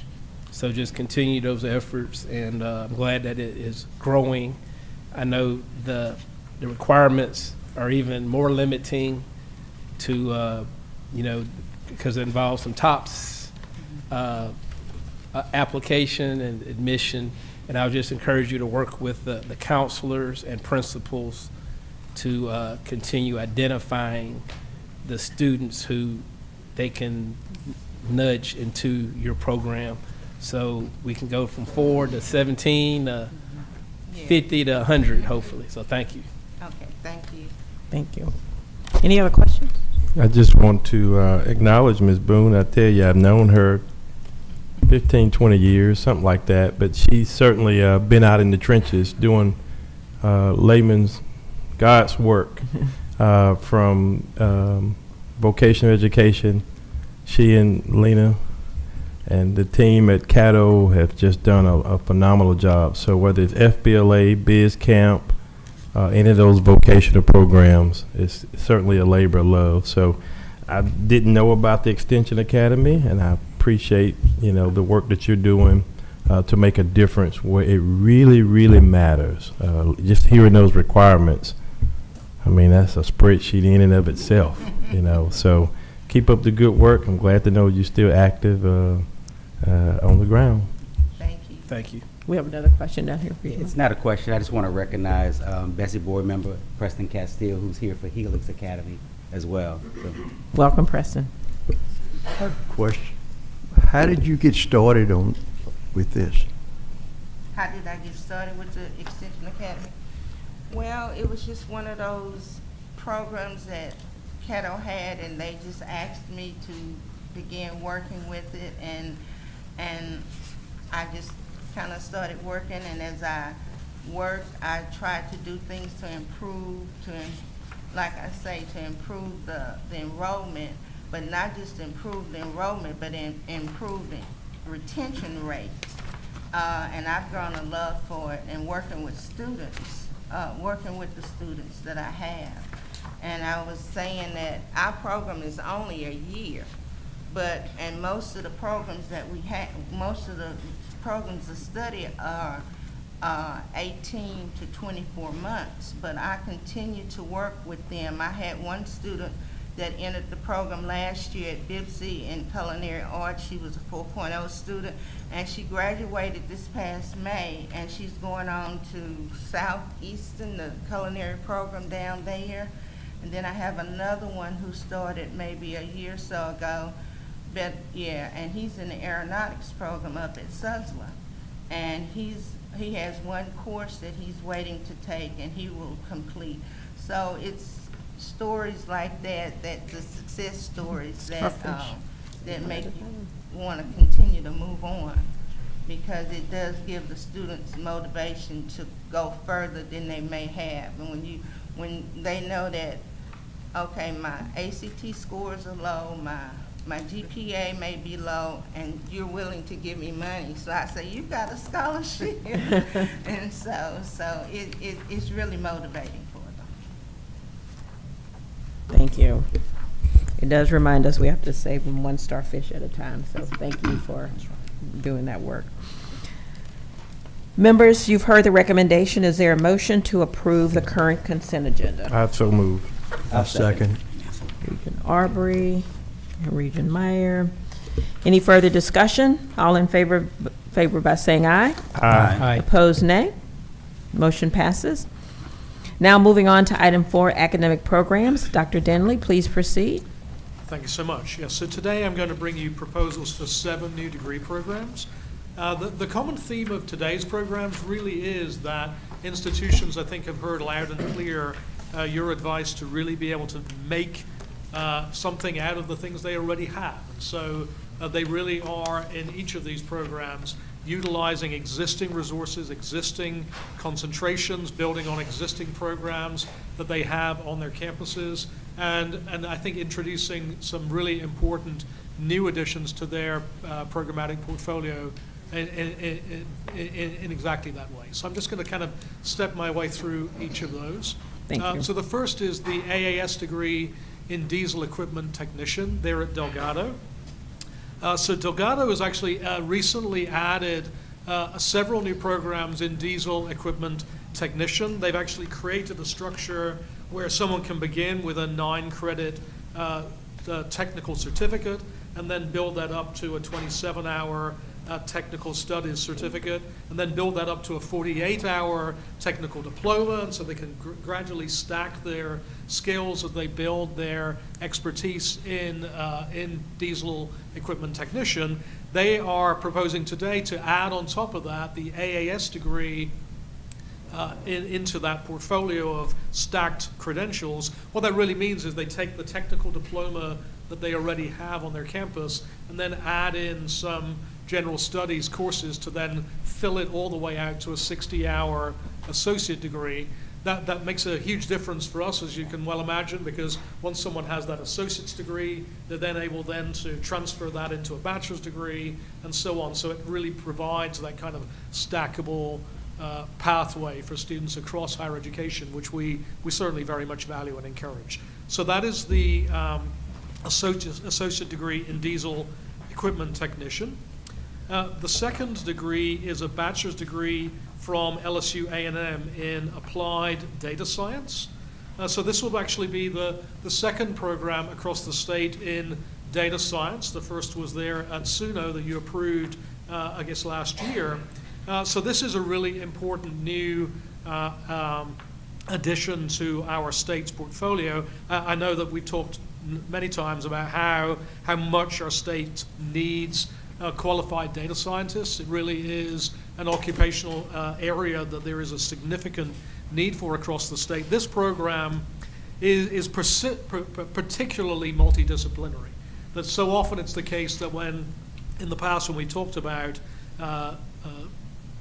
data science programs, that they end up being a concentration within a mathematics program, and as a mathematician I certainly don't mind that, but I also recognize the fact that data science has much more going on than just mathematics, and so this program is actually bringing together several different disciplinary backgrounds, from healthcare analytics to applied biology and I know they're looking to move into precision agriculture, and so there really is a very multidisciplinary approach to this data science program, which I think will be a terrific addition to our state's portfolio for our students.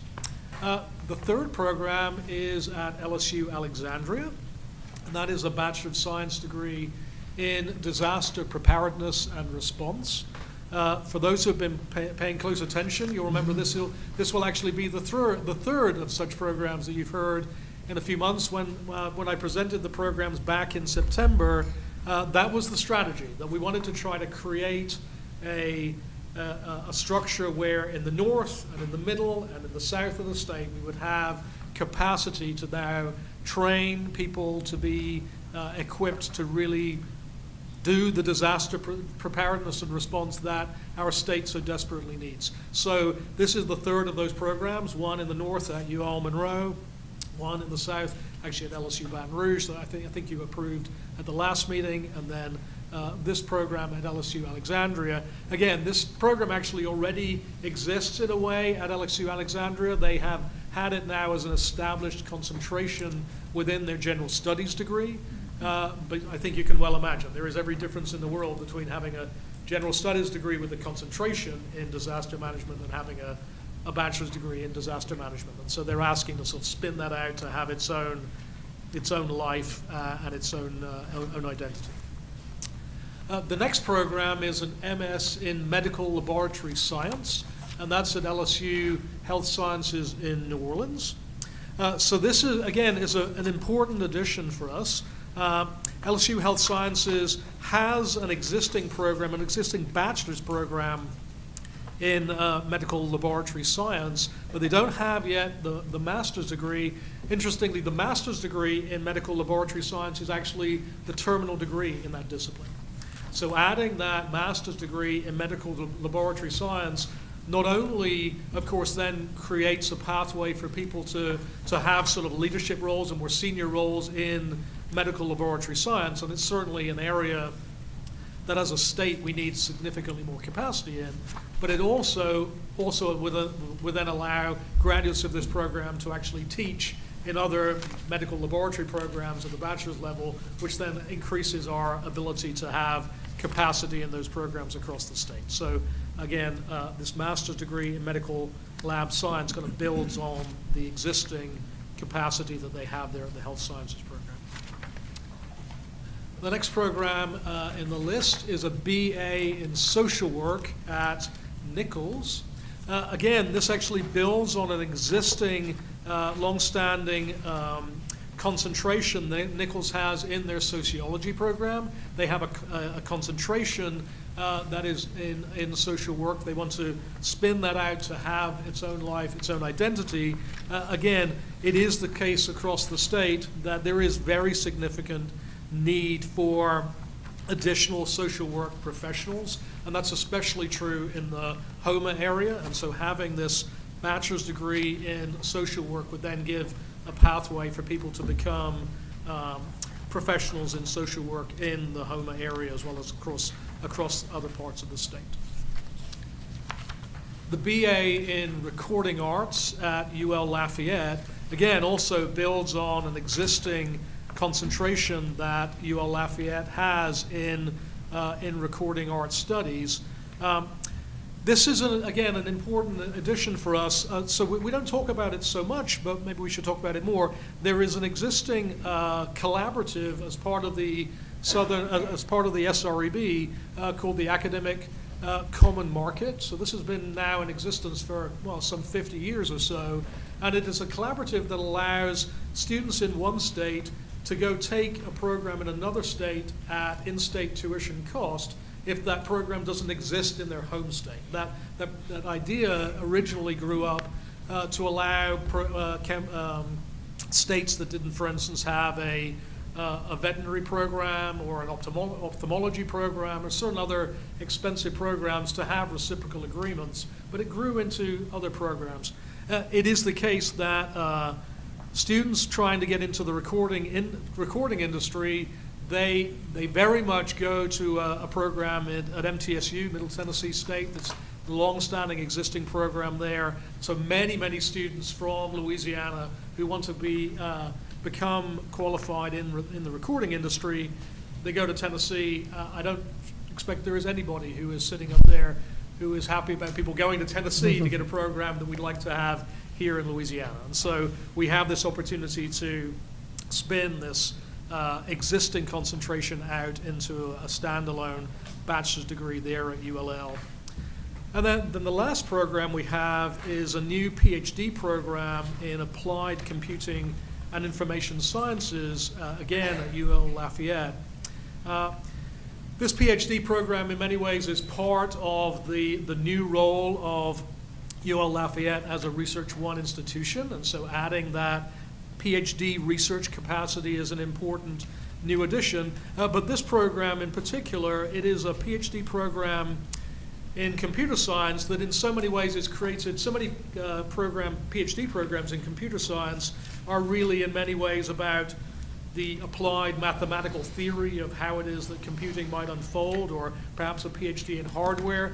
This is a program which is specifically focused on areas like machine learning, data science, artificial intelligence. My suspicion is I don't need to persuade you that that's kind of important at this particular moment in history. And so this, again, would really provide a very significant new kind of capacity across our state. So senior staff recommend approval of those items, and I'll be happy to answer any questions that you might have, or phone a friend if I need to. Thank you, Dr. Denley. Are there questions, Regents? Dr. Denley, I do have a question. Sure. With regard to the proposed Bachelor of Arts in Social Work at Nicholls State University. Yeah. I appreciate the background information, and just from your perspective, knowing the climate where we are in higher education, standstill budget, where the workforce demands are, and I mean, 4 other institutions in the UL system offer this particular degree. In the last year, we've approved a 100% online degree program at Northwestern for this particular program. I appreciate the transparency. This program is offered also at SUNO, which is in the same MSA, well, kind of a little hub of it, and then at LSU in Baton Rouge. I see the vacancies there, but I see the number of graduates we're putting out there. I mean, I'm concerned, again, as I've continued to say, about we continue to add more academic programs. There used to be a lot more rigor in terms of we adding more programs, but as institutions, and unlike the others, I do know that they are asking for some additional state resources, you know, for additional faculty and facility support, unlike some of the other programs that are zero cost. Are we stretching it a little bit in terms of adding another bachelor's program in Louisiana in social work? So the provost here is here, and I perhaps would invite him up to talk about this from a regional perspective. I think from my take on this is an existing concentration which exists at Nicholls. It is already serving a substantial number of students on their campus, but they graduate currently with a bachelor in social work with a concentration in, a bachelor sociology. in sociology, misspoke, with a concentration in social work. This change would then really allow those students who are already doing this coursework to graduate with a credential that I think more fairly represents the training that they are having at the institution that they're already attending. And I get it. I mean, but again, additional costs are needed. This would be, they won't lose the sociology degree. This is an additional degree in terms of their course offering. Why wouldn't, as a system or as a state, we say Northwestern and Nichols, there are a lot of articulation agreements. We're the coordinating board. Why we won't get institutions to work together? They can issue a degree jointly or do something that's more financially and just, in my opinion, from a business community, just be more seamless. And we can let him say it, but I just feel like we got to bring people together to, rather than just keep adding more and more academic programs in this time. Sure. Yeah. So thank you for the question, sir. So one of the things that we've learned about our students that come to Nichols is that they are very home-based. There's a lot of students that come to Nichols State University, primarily a commuter campus, that would not seek higher education if we were not located in that Bayou region. So that's one thing. Second piece of this puzzle is, as Dr. Denley said, we are currently offering the sociology degree with a social work concentration. And over the past couple of years, we've seen on average about 37 students that want to pursue that concentration. And another piece of the puzzle is that not all students are online learners. Some students want to be in that physical space, learning face-to-face. The main reason, the single primary reason that we do want to present this as a full degree in the Bachelor of Arts of Social Work is, number one, it sets expectations that if a student is graduating in a program that specifically says social work, then that plants the seed that there's an expectation that they're going to go to that next level and achieve the MSW, the professional practice degree. Second piece of that puzzle is, as a bona fide Bachelor of Arts in Social Work program, the program can become accredited, and as an accredited program, students who graduate from that program can cut off up to 1 year of that Master of Science, Master of Social Work program. And so that's one of the primary motivators with seeking it as a standalone. Got it. So are you planting the seed that in 2 or 3 years after you've gotten that accreditation that you'll be back for a master's program? Quite honestly, no. Master of Science, Master of Social Work program is a very expensive program to run.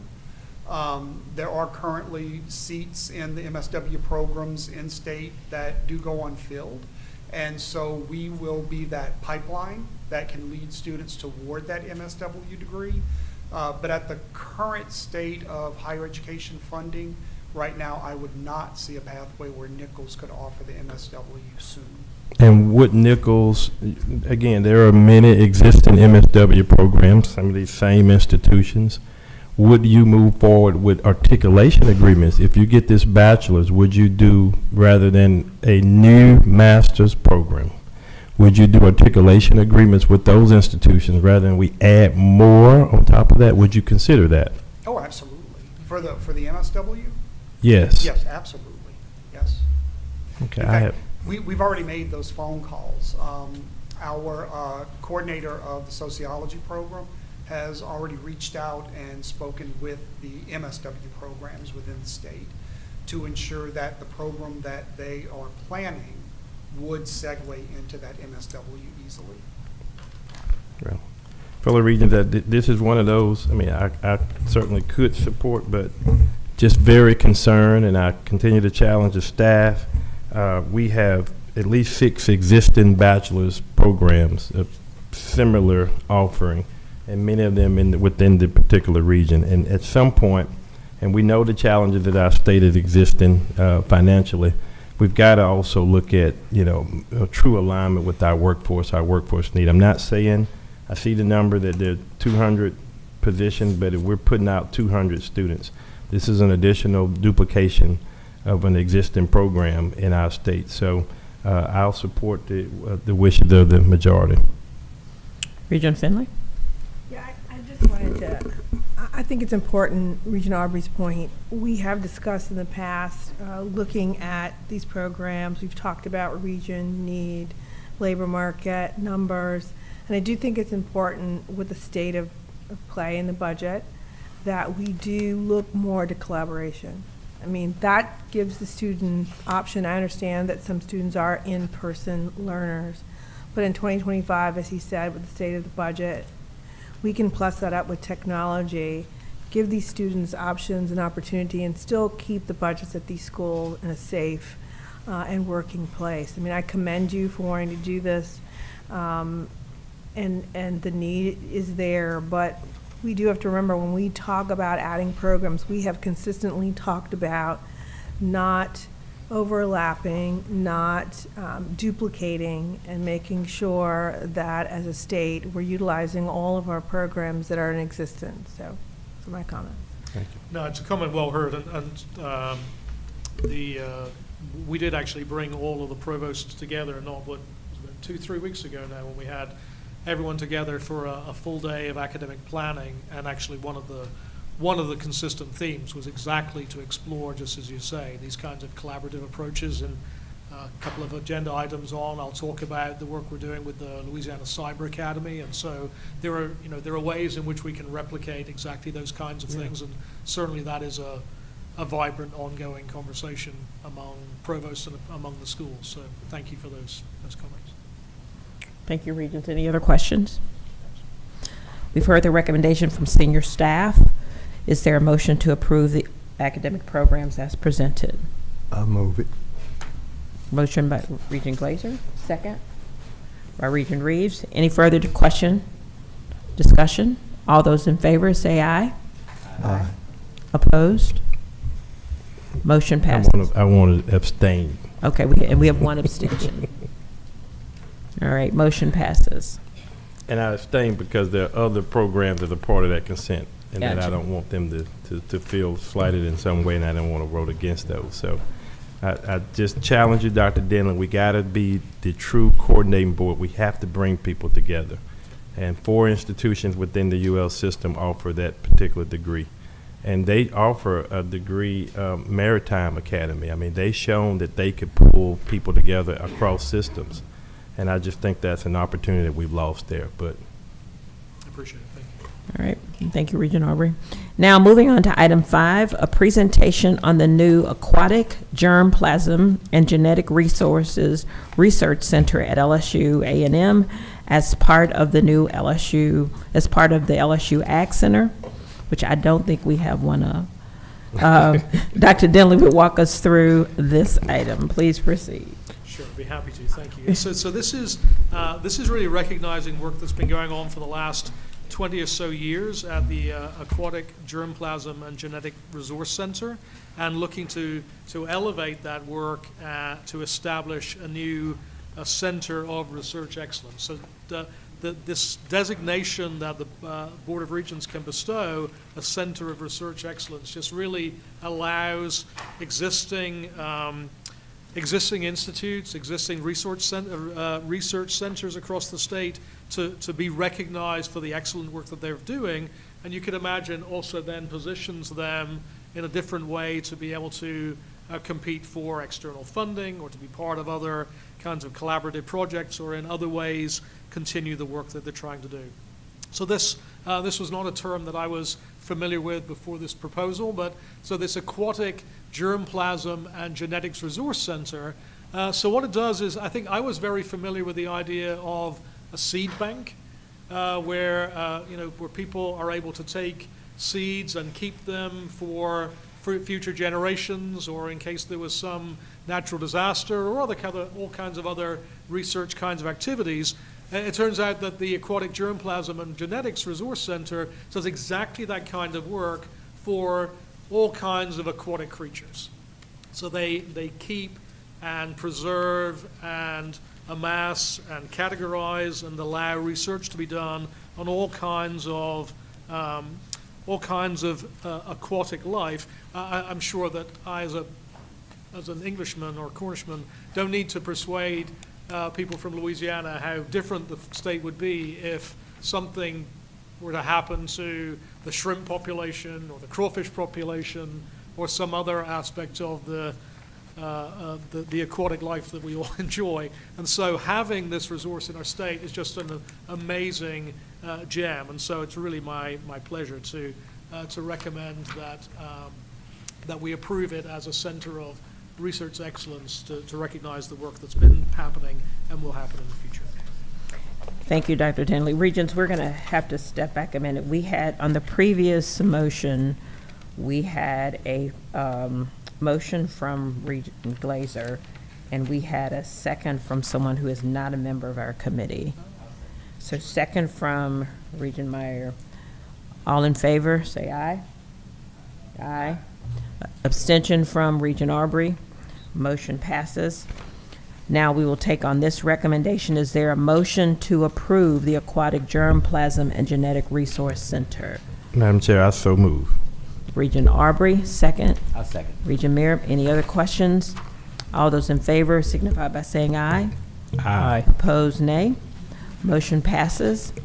Now we'll take up item 6 on our agenda, Louisiana, an update on the Louisiana Cybersecurity Talent Initiative Fund. This item is for information only and requires no vote. Dr. Denley.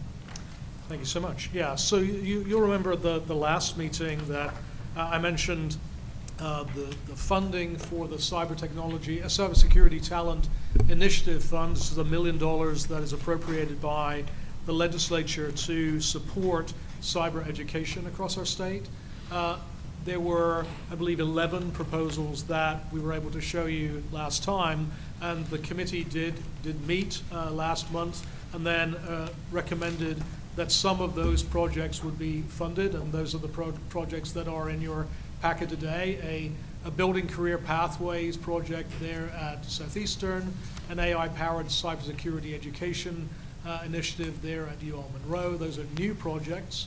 And then several projects that are building on existing funding from previous years, an enhancing experiential learning initiative there at Fletcher, the LA Cyber Academy that I mentioned earlier, a collaborative of 6 universities and colleges across the state that is championed by Bossier Parish Community College. The Central Louisiana Cybersecurity Talent Enhancement Program there at Ensula, LSUS's Comprehensive Cyber Talent Pipeline, Southern Baton Rouge having an executive master's program in cybersecurity, and then lastly, the development of an advanced cybersecurity certificate program at UNO. So altogether, those programs really do advance the capacity of cyber education. And as the chair mentioned, this is not an approval item, but did want to make sure that you saw which programs were supported, and very much want to thank the work of that committee for over the years for really expanding the footprint of cyber education across the state. It's really been a terrific story, and we really have done a lot of good work through those funds appropriated by the legislature. Thank you, Dr. Denley, for that report. Is there any other business to come before the committee? So just one item. I just wanted to take a point of privilege to introduce 2 new members of my team. Samuel Gladden is our new Senior Associate Deputy Commissioner for Academic Affairs and Innovation, and then Zacchaeus Johnson is our new Associate Commissioner for Academic Affairs and Innovation and Strategic Initiatives. I'm sorry. So they've just joined us, maybe 3.5 weeks ago, a month ago. Just terrific to have them as part of our team. So just wanted to make sure that you were aware. Welcome. Dr. Denley, where did they come from? I'm going to get a little introduction. Of course.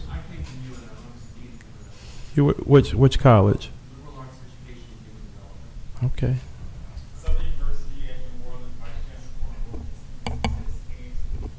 All right, both come out of my congressional district in Regent Meyer. Yeah, I like it. Love the progression. We do too. Just as a further moment of privilege, I do want to say a very big thank you to Janet Newhall and Pam Northrup, who are moving on from our team to two other opportunities. They both were tremendous contributors to the work that we've been able to do over the last few years. So certainly wanted to make sure we recognize that as they make that transition. Thank you, thank you. Welcome to our new ones, and congratulations to those who are moving on. There being no other business, is there a motion to adjourn? So moved. So moved by Aubrey, second by Amir. All those in favor signify by saying aye. Aye. Opposed, nay. We are adjourned.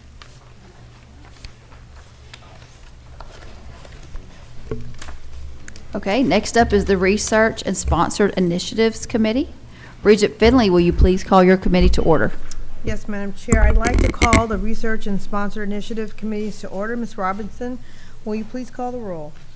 Yes, ma'am. Regent Finley? Here. Regent Pryor? Regent Glazer? Here. Regent Hickson? Regent May? Regent Shamia? Here. You have a quorum. Thank you. First up, item number 3, the Division of Endowed Chair and Endowed Professorships at Louisiana State University and A&M College. Ms. Robinson, will you proceed? Yes, ma'am. It wouldn't be an RSI committee meeting without a request to a change to an endowment.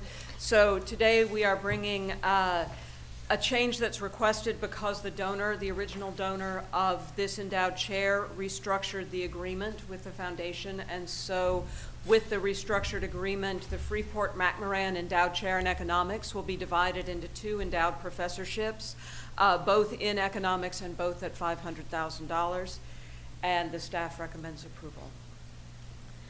Members of the committee, you've heard the recommendation. Is there a motion to approve the request by the senior staff? It's been moved by Regent Glazer. Is there a second? It's been seconded by Regent Shamia. Any questions, any discussions? Hearing none, all those in favor signify by saying aye. Any opposed? The motion passes. Next on the agenda is the adjustments to the Board's Regent Support Fund program allocations for fiscal year 2025 and 2026, approved plan and budget. In response to the passage of HB 473 and 579 in the 2025 legislative session. Ms. Robinson, will you walk us through these items? Yes, ma'am.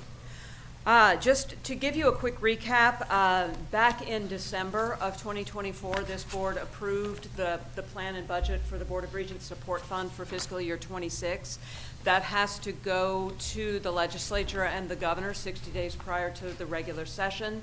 That was done. It was incorporated into House Bill 1, as happens every year, and the budget amounts that were recommended in that plan and budget were adopted in House Bill 1 when it passed during the final days of the session.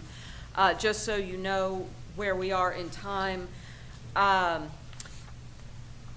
so you know what House Bill 1 does with the support fund plan and budget is there are those 4 principal categories in which we fund endowment of chairs for eminent scholars, targeted research and development, enhancement of academic research in agricultural departments and units, and recruitment of superior graduate students. The dollar amounts in those 4 big categories are incorporated into House Bill 1, and we are not permitted to make changes to the budget amounts in the individual categories. This is why we're coming to you today to make some recommendations for adjusting budgets based on the passage of Act 222 in the recent session. So Act 222 does pretty much what Act 2 of the third extraordinary session in 2024 did. It repeals the LEQTF, the Louisiana Education Quality Trust Fund, and all subfunds, which includes the support fund, and uses all of the dollars that are swept from these funds to pay unaccrued liabilities in the teachers' retirement system. So if this is a constitutional amendment. If it passes a popular vote, which is scheduled for April 18th, 2026, the funds will be repealed and the funds will be swept by the end of 2026. When I appeared before you in April, I told you that there would be a 2-year phase out of the support fund. the legislation was rewritten and passed in a posture where that will no longer be the case. The trust fund will be liquidated by the end of 2026, by the end of fiscal year 2026. So upon voter approval, all funds will be liquidated. And as I noted, House Bill 1 includes allocations by category.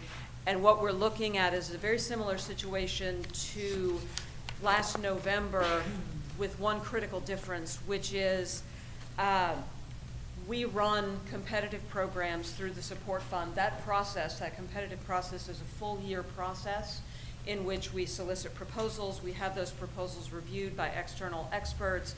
They submit reports to us. We develop funding recommendations to bring before the board, which we bring in April.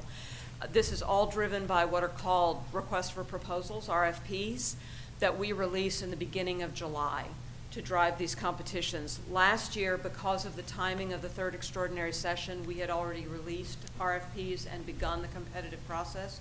This year we have not, because it is still June. We will not release RFPs for another couple of weeks. So we have a small window to make changes to the allocations across programs to focus on the highest and best use of the dollars within the support fund. I just want to remind you that we do two different kinds of funding within the support fund. We do grant funding. These provide direct support for educational and scholarly work at our institutions. And we do endowment funding, which is indirect funding to higher education by creating permanent endowments at our institutions, the proceeds from the investment of which then fund the work that the endowments are intended to fund, whether that's supporting faculty work or providing scholarship support for students. To date, we have spent $997 million in the 38 years of the support fund in those categories. The first thing I want to make you aware of is the first thing we look at when we're looking at budgets, whether it's a standard budget or looking at this kind of closeout budget, is prior commitments. What are our obligations that we've already pledged? We have prior commitments in our budget of $5,679,537. These include matches that are pledged to federal awards that have been received. A lot of those federal awards require matching from the state, and the support fund for 38 years has been the source of that match. So we have $1.275 million in match that's pledged to funded federal awards. We also have existing multi-year contracts, about 100 existing multi-year contracts that have been funded in previous cycles for about $4.4 million. So what we want to do with outstanding obligations is meet as much of them as we can with the funds that are remaining to us. We also have, these are not technically obligations to the support fund because our policy stipulates that unfunded match requests are not an obligation of the board to fund, but we do have in excess of $53 million that we know about in endowment match requests that we could not fund with the money we had last year. These are qualified slots in the sense that the donor has at least begun providing the contribution, the monetary contribution. Some of them are incomplete, and we have, and there are also going to be in the future estate gifts that have been written into wills and other estate instruments that we don't know are out there. So we know we have $60 million in obligations minimum to the support fund. So with all that in mind, here is what we are recommending for adjustments to the support fund budget. Bear in mind when you look at the 4 categories below federal matching, those 4 categories we cannot change the total dollar amount, but we can change within the category. We can change the program allocations within the category. So on the right side, the blue side, you will see what you actually approved back in December. On the left side, you will see what we're recommending. There are no changes to federal matching. Those are considered obligations, whether they're prior commitments. In other words, the grant is in place, in process, in its second year or beyond. There's no difference between that and new monies where we've obligated the monies as a match to a proposal that's gone in. So we're recommending no changes there. No changes can be made to endowed chairs, so 2.02 million in endowed chairs. No changes can be made to graduate fellows, which is endowed graduate scholarships, so 1.02 million there. In R&D, we typically run 4 programs. We run our research competitiveness program, which is assisting Louisiana faculty to overcome barriers that are keeping them from being competitive for federal research dollars or other external research funding. We run an industrial ties program, which supports faculty partnership with business and industry on research projects. Our proof of concept and prototyping initiative, which provides faculty who have products that are getting ready for the market to do that last step funding to do their proof of concept, develop a marketing plan, and so forth. And we do awards to Louisiana Artists and Scholars, which is our arts, humanities, and social sciences research and creative project program.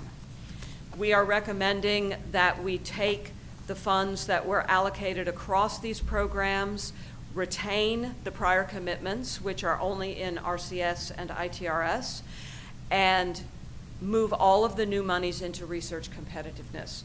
We would provide 1-year awards in research competitiveness, and we would remove some of the more restrictive pieces of that program. We typically restrict to faculty who have never been competitive for federal funding, and we typically require instrumentation match. If a faculty member wants to buy a piece of research equipment, we would remove those restrictions to provide the broadest base possible for faculty to pursue funding to overcome those barriers in a short period of time.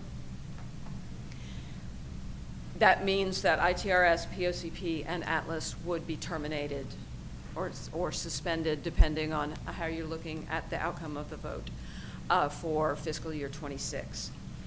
In the enhancement program, we are recommending eliminating the departmental enhancement program, which is a broad-based program that provides any kind of support that can be enhancing to the work of a department or unit, an academic research or agricultural department or unit. We are recommending terminating that program and moving all the funds available from that termination into endowment matching programs, professorships, and endowed workforce scholarships to start clearing some of that backlog in endowment matching. And then we would retain the minimal amount that is established by a formula and statute for administration of the fund in fiscal year 26. I will note that that $17 million you see in the budget is short by $9,741. There is a reason for that, and that reason is when you move money around into endowment programs, those we match in indivisible increments of $10,000 in endowed workforce scholarships. With $9,741 budgetarily, we can't use that money. So that money will be used either to, if we require one, to hire an external consultant to evaluate the workforce scholarships if we have more than we have dollars available, more requests than dollars available, or it will simply be liquidated with the remainder of the funds. Thank you, Ms. Robinson. Members of the committee, you've heard the recommendation of the senior staff that we approve the adjustments to the support fund program allocations as presented in accordance with the budget levels approved in HB 1 of the 2025 regular legislative session. Is there a motion? Committee members? It's been moved by Regent Shamia. Is there a second? It's been seconded by Regent Glaser. Any discussion? Any questions? I love that you used the word terminate or eliminate. Oh. And I just wanted, I like that because, you know, we live in a different environment. Now, if that the amendment doesn't pass, there is the opportunity to restate in the future, that particular program. Absolutely, and I was remiss in not mentioning that you will see a fiscal year 27 plan and budget come to you in the fall. The reason for that is until the vote happens, that constitutional language that requires us to do it is still in place. And so we will be developing that plan and budget over the fall and bringing it back to you. But yes, if it fails at the ballot box, then We'll we still will keep be on going. back in business until they take us out of business. I like again. the way you're thinking. Thank you. Yes, sir. Any additional questions or comments? Hearing none, all those in favor signify by saying aye. Any opposed, say nay. The motion passes. Is there any other business to come before this committee? No, ma'am. Hearing none, is there a motion to adjourn? It's been moved by Regent Glacier. Is there a second? It's been seconded by Regent Shamia. I want to thank you again, I'm going to call her Regent, Ms. Robinson, for the hard work. She continues to work on this, although this is up in the air, dependent on a vote. She'll be back here to present a budget, before the vote, and we'll move on after the vote. So I appreciate it. I did not call for a motion, but is there anyone opposed to the motion to adjourn? Hearing none, the motion passes and we are adjourned. Thank you, Carrie. Next up is Statewide Programs Committee. Regent Pryor, will you please call your committee to order? Yes, I'd like to call the Statewide Programs Committee to order. Dr. Boutte, will you call the roll?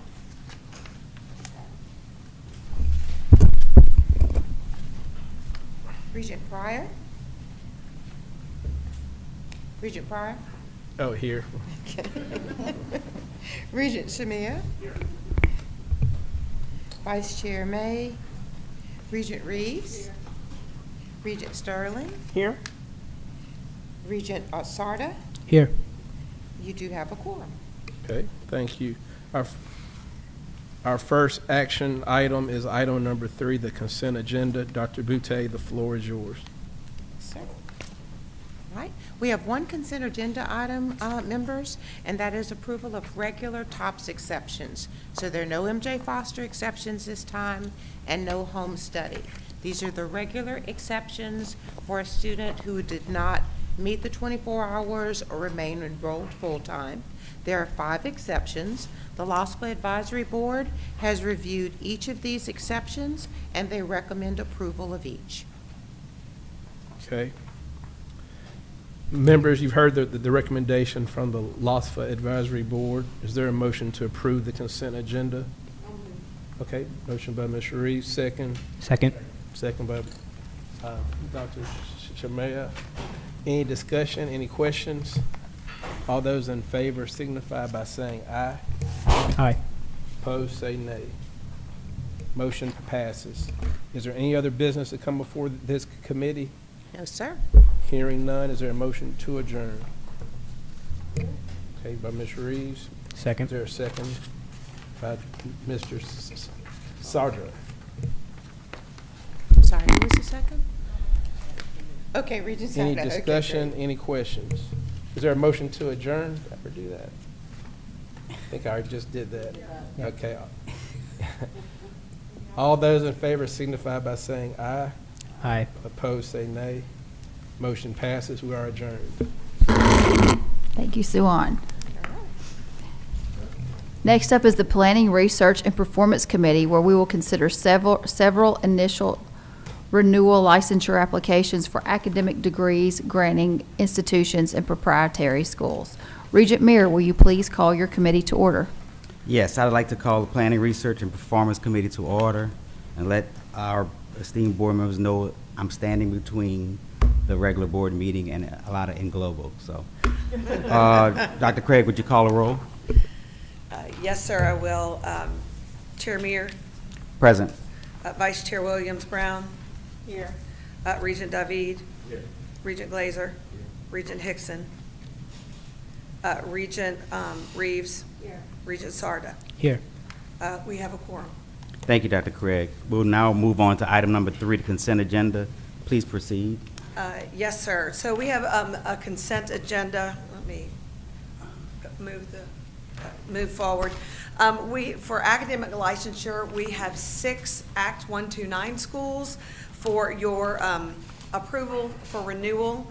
The first school is the Baton Rouge General Medical Center. They have a radiologic tech program as well as a nursing program at Baton Rouge General, and they issue a certificate in radiologic technology as well as a nursing diploma. We have at Concordia University, Irvine, in Irvine, California, we have they have 26 academic programs and 4 students here in Louisiana. I'm sorry, 165 students at Baton Rouge General Medical Center.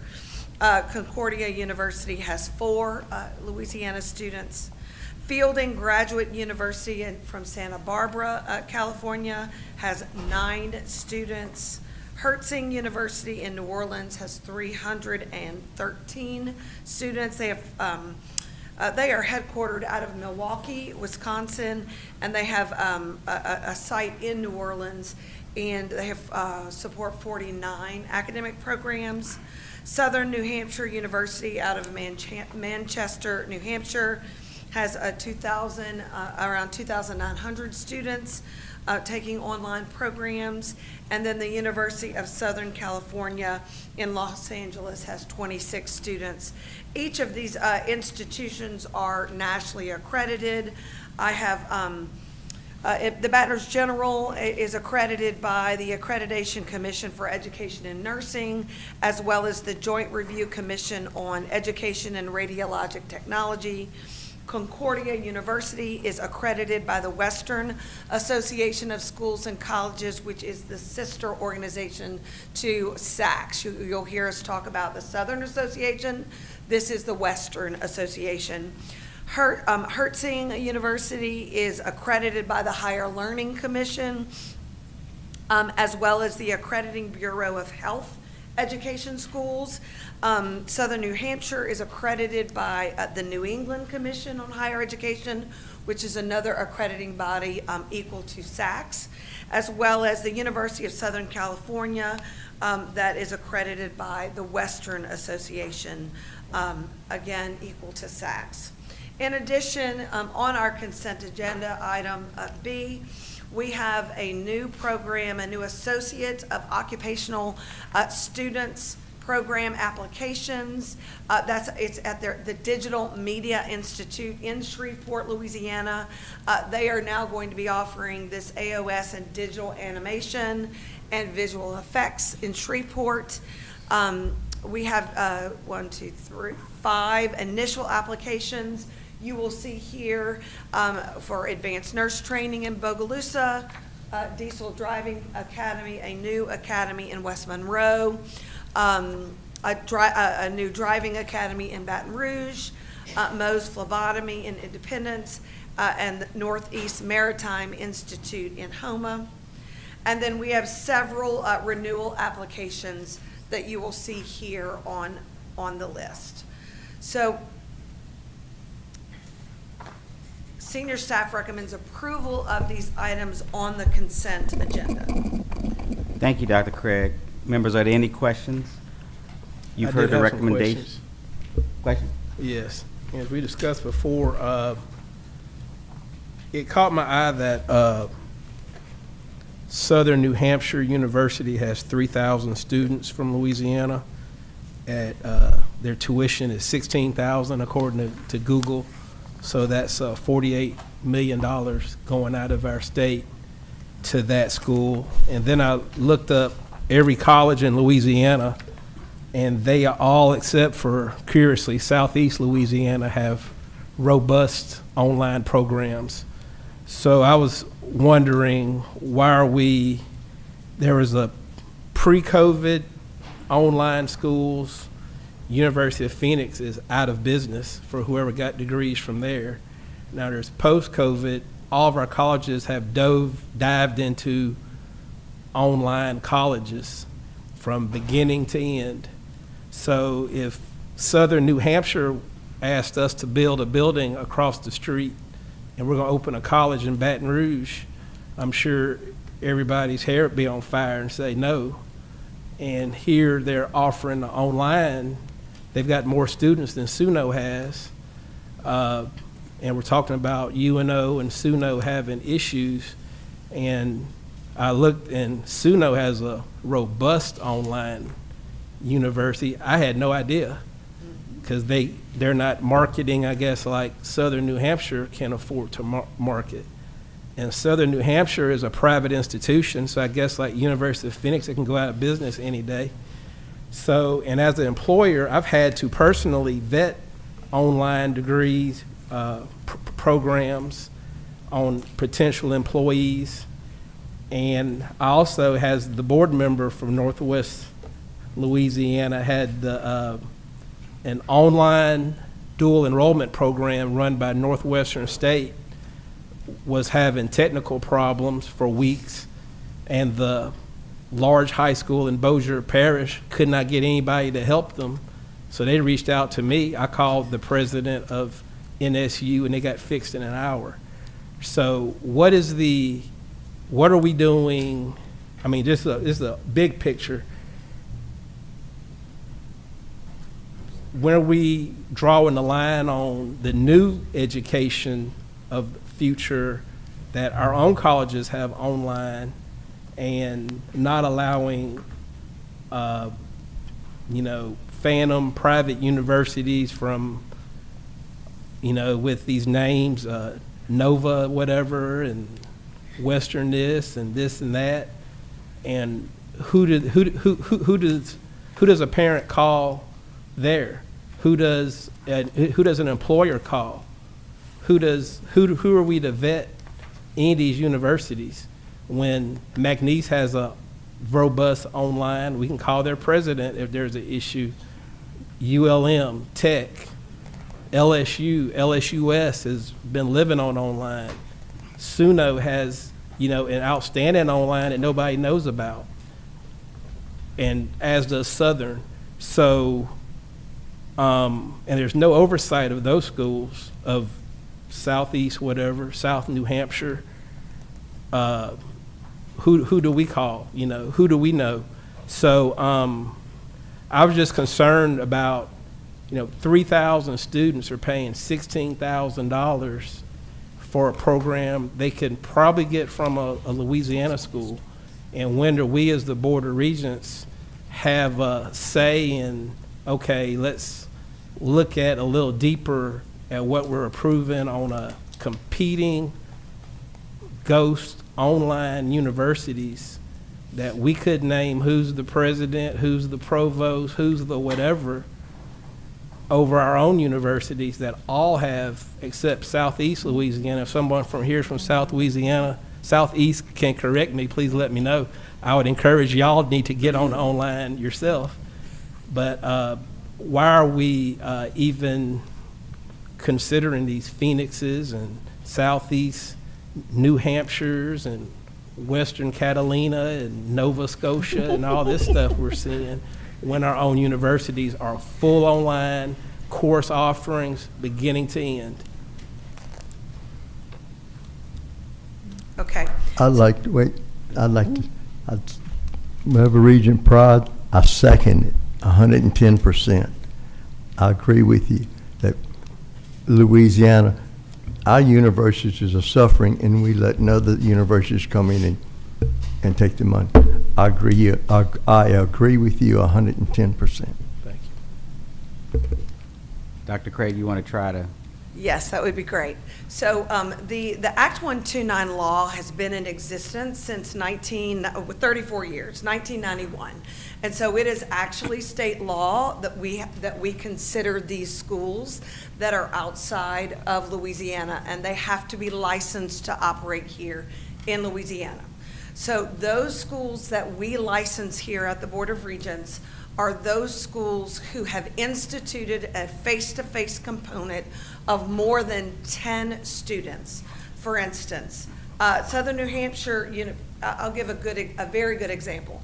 Arizona State University has a very large, very well-respected online program, but they are completely online and they do not institute a face-to-face component in Louisiana.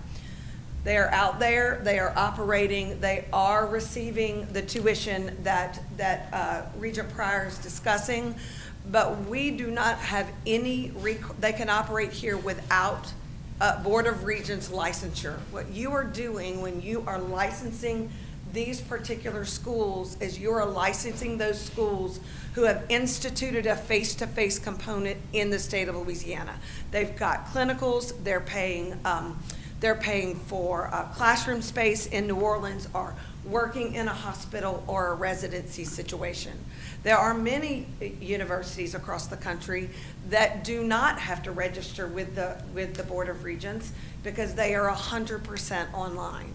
So I think we certainly need to have some conversations about online learning and possibly do a study of how big this problem is. But those that we bring to you here every week are those that have instituted a face-to-face component, and they must be licensed here, and they must pay $1,500 a year in order to operate in the state of Louisiana.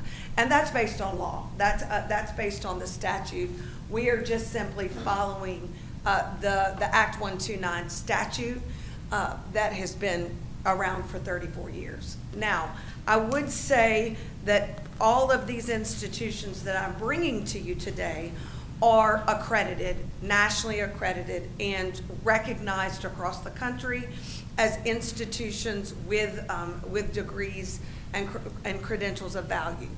I am not here to advocate for Southern New Hampshire, but I would say to you, if they are licensed to operate here, we collect student level data from them. We do have the information of the provost. We do have the information of someone who a student could contact if there were an issue with that institution, because if they are licensed to operate here, we have to collect that data from them on an annual basis. So we are collecting those data as part of our licensure office here at the Board of Regents. For those that are not, who operate here, because of course online learning is a student choice, just as K-12 students get the opportunity to choose where to send their children to school. In post-secondary education, a person who is a citizen, a member of an adult community can choose where they would like to go to post-secondary education, whether it be an in-state institution or an out-of-state institution that is licensed to operate here. So I'm certainly happy to talk with you further about how we get our hands kind of wrapped around this situation, but we are at this point currently operating under what the law is telling us to do. Is there anything that we can do to change the law to direct Louisiana students to stay in Louisiana online programs? Is this a federal law, state law? I don't know that I can answer that question, because again, you're dealing with post-secondary non-compulsory attendance of a school. It's just like you can't tell every Louisiana student to go to a Louisiana college or a Louisiana medical school. If we denied their, excuse me. Are they offering something that we can't offer in our online programs in Louisiana? That's one question. That's a good question. Is it cost? Is it easier pathway to a diploma? Yes, let me answer that. Specifically with Southern New Hampshire is doing something that we are currently working on wrapping our arms around, and that is they are giving prior learning credit for military service, which is causing some to have a more accelerated bachelor degree program. We are already in talks right now to offer this type of thing here in Louisiana, which may help some of this. I think it's multifaceted. I think, this is a state law, from my understanding, and I think when you say this is a 30-year-old law, the world looks different now. It sure does. And so we do need to look at it, because pre-COVID was one thing in terms of online learning, but as Regent Pryor said, everybody is in an online space, and if they're not, he's correct. They need to be considering it. I agree that everyone should choose where they want to go to school. I think the question becomes, as Regent Shamia said, what are they doing that we're not? We should be encouraging Louisiana students to participate in these online programs, but we should be able to articulate to them why this is best, why it's good for them, and be offering the type of, which I think we do, rich programs that they would like to participate in. I can't imagine if they understood the cost of a degree of an online program in the state, which they get credit for whatever, which they can use their TOPS at, all these other things, that they wouldn't choose to do that. Because as he said, Southern New Hampshire, even when you look on this, Southern New Hampshire University has no place. It has no space in place. Right. And so I think we need to look at it for a number of reasons. If we believe that there is some tweaking that needs to be done to the legislation, we probably should be thinking on how we can educate our legislators on the change. I think that it would be clear that they would embrace the idea of keeping students in Louisiana schools. That doesn't prevent them from looking at other schools, but we need to be prepared to tell students and parents in the state of Louisiana why our online programs are the best and can match any of these programs that are here. Yes, Regent Finley, and I think you really hit the nail on the head right there. And it is to do with marketing. I think that they have found a way to market themselves very well across the country. I am, as I said, I am not advocating for Southern New Hampshire University. I'm just operating under the current the system in law that we have. And when an accredited institution presents itself to us and they are accredited by a sister organization that is equal to our accrediting body, we recognize that accreditation and move it forward. But I want to be very clear that there's a lot of online happening in Louisiana that don't ever have to come and be licensed in Louisiana. And maybe let me just say one more thing. I am not advocating against Southern New Hampshire or any other online institution, but when you talk about a $1,500 licensure requirement, these institutions in the state of Louisiana are certainly paying more than that to lift up their programs. And so it's just a matter, again, 30 years ago the world looked a lot different. And so we need to kind of bring it up to 2025 and move forward. Thank you. Regent Sterling. Let me just play both sides of this, because I think we recognize that we're in the digital Wild Wild West. So 30 years from this legislation, the digital world for education and many things look differently. So this may be an opportunity for board development to help us to understand not only the passed law, what other states are doing, and those pieces. So, but if you go down below to proprietary schools, which is always a concern to me, the Digital Media Institute at Shreveport has 13 students and it's $26,000. So it is the Wild Wild West out there. I mean, certainly I'll show my age. That looks like a degree in being good at Instagram. Now, it certainly probably is more complex than that with the tools and those pieces, but that's, so I think we really do have to think about, much like we've got a group that's going to look at NIL and how that's affecting higher ed. I think we do need to be thoughtful about the next horizon in digital education and what it means. Lastly, though, choice is what matters. We don't get to pick whether a child is going to LSU or the University of Alabama, and we shouldn't get to pick where kids get to school. If we decide we're going to not approve these, they're going to not be here and they're going to be operating in the digital Wild Wild West and we'll know nothing about it. So it is a very sticky wicket. So we need to be thoughtful about how we go about educating ourselves, and we'll count on you to do that, Dr. Craig. That's a good point. I mean, we can't decide choice, but we can certainly make it more favorable for our Louisiana students to stay here. And if we know why they're leaving, you know, just an anecdote, I was looking online for a master's in business. I don't know why I was doing that, but it was late night, and I went through, and the schools that were marketing came to the top, and those are the ones that I clicked on, and they are not cheap. You know, I went to UPenn, I went to all these things about where I wanted to get a business degree, and they're very expensive, and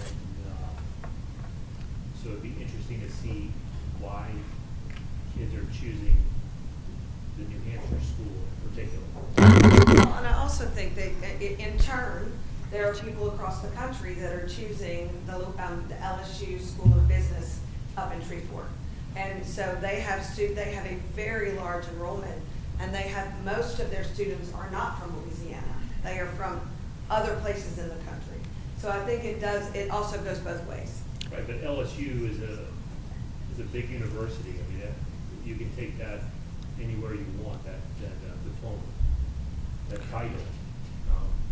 Southern New Hampshire, I'm not so sure. So to me, it would be easy pickings for the state of Louisiana to keep a lot of these residents in-house. Because I'm not so sure it matters to somebody, you know, where they got their diploma versus the ease of getting the diploma or the cost or the curriculum. So Chair Lady Cardell, Chair Lady Cardell, and then Regent Sarda, and then I'll move to you, Regent Sarda. You had mentioned earlier rent, that some of these schools are charging rent for space. Could it be that they're working with some of our local employers or workforce that we could reach out to those employers and say, hey, we have this offering in-state, if you would like to choose that? Absolutely. You could, sure. Just, you mentioned rent, and I was like, okay, who's partnering with some of the out-of-state schools, and how can we partner with them? Most of these would be my guess would be, if they are a student there and they need a clinical, it's going to be a clinical in a doctor's office, or maybe a residency for a principal, those types of things. Regent Sarda? So, Dr. Craig, I had a clarification question. So, I know in discussion we've talked about how there's 100% online programs that can run in the state without needing Board of Regents approval. That makes sense, but whenever we see items like these show up at these universities that are asking for either renewal or licensing to function in Louisiana, you said that there has to be at least greater than 10 students that go to physical institutions, or they go to a physical location offered by said university. So when we see this number, about 3,000 students from the Southern New Hampshire University, does that mean that those 3,000 students are going to a physical location in the state, or is it a composite number of these are all students from Louisiana that are taking an online program, and a subset of those greater than 10 are going to do some physical activity, or that requires some face-to-face activity in Louisiana? Yeah, so two issues are kind of getting mixed here. So we are in NC State, which is our state authorization reciprocity agreement. Every state in the country, with the exception of California, is also an NC State, which means if you meet the requirements in your state, we recognize that in our state as well. And that's where that 10-person a component comes, because if it's under 10, then you wouldn't institute a face-to-face component. You'd be 100% online, and you wouldn't even need to come and before the Board of Regents. So it's the second thing that you said, Regent Sarda. They have provided the data to us that they have 2,992, I think, students who are enrolled and taking courses in one of their 15 programs that they offer in Louisiana. We did a quick study of the same programs from Southern New Hampshire University in Louisiana in our online system, and we have 69,000 students in online programs in Louisiana for those same 15 programs from Southern New Hampshire. So I think there's more data that we can gather to bring to you. I do like Regent Sterling's idea of maybe it being a board development at some point in the future.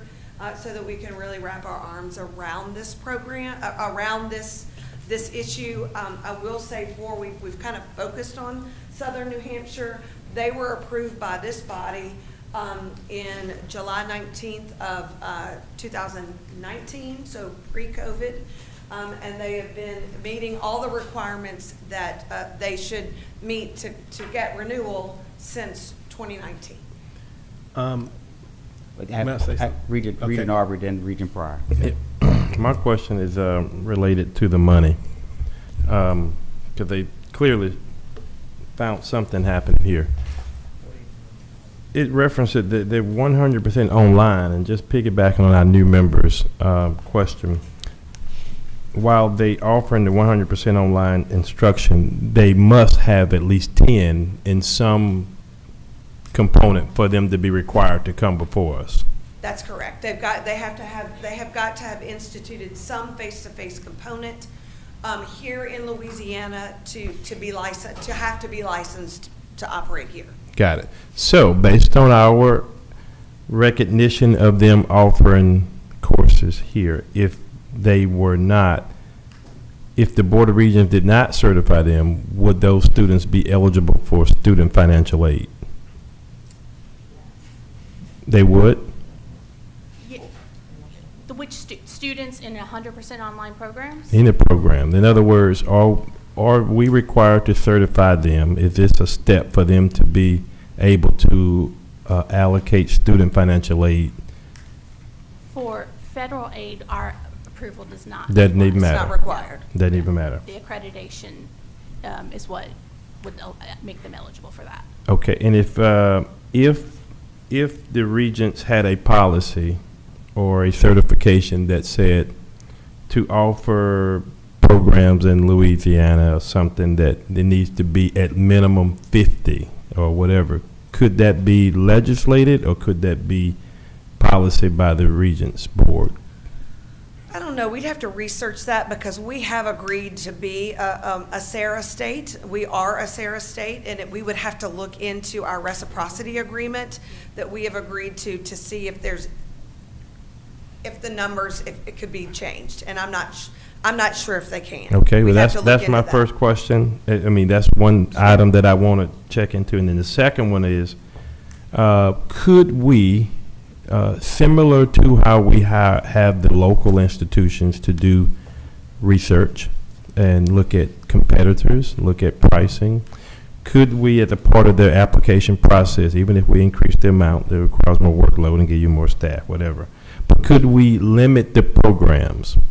In other words, if there is a need for nursing, thank God I looked, they don't have a social work undergraduate or graduate. So, but if there is a need for the program or there's not a need, can we say, we don't have a workforce need in Louisiana for this, we would approve these programs that you are offering of your 15? Is that possible? I don't know the answer to that. We would have to look into that because that would mean every time we come to you as a body would be picking and choosing which degree programs could be offered here. Well, y'all, senior staff does a great job with recommendations, according to policy. They do a great job. Let me try to help. So, very, very good conversation and great question. So this idea of competitive advantage for Louisiana over others, I think is an important one. I will pull out some research that I read about this very question of why do students go to places that cost 3 times more instead of coming to the local place. And the research that was done said what the online programs do is they make it super hard to get in and hard to get out, and that traditional schools make it very hard to get in and easy to get out. And so this marketing practice, this enrollment practice, the financial aid practice, the intrusive advising, the walking you along and helping you get enrolled, taking care of your financial aid, all these things that they have intentionally done make it attractive for individuals. Suzanne and someone else was saying in the College World Series, every commercial break is a proprietary school of some sort or some online it's school. Southern New Hampshire. Yeah, it talking is about Southern New Hampshire. talking about their programs. Yeah. So several things that I think we clearly will do for you in our board development and beyond, we'll look at what the law allows and requires us to do. We'll look at the pricing for licensing in Louisiana and what we can do about that, right? Because if it's cheap to operate here, maybe we need to address that. Yes. We'll look to see if there are ways to limit or discern what kinds of programs we want to support. But I want to go back to this very important point.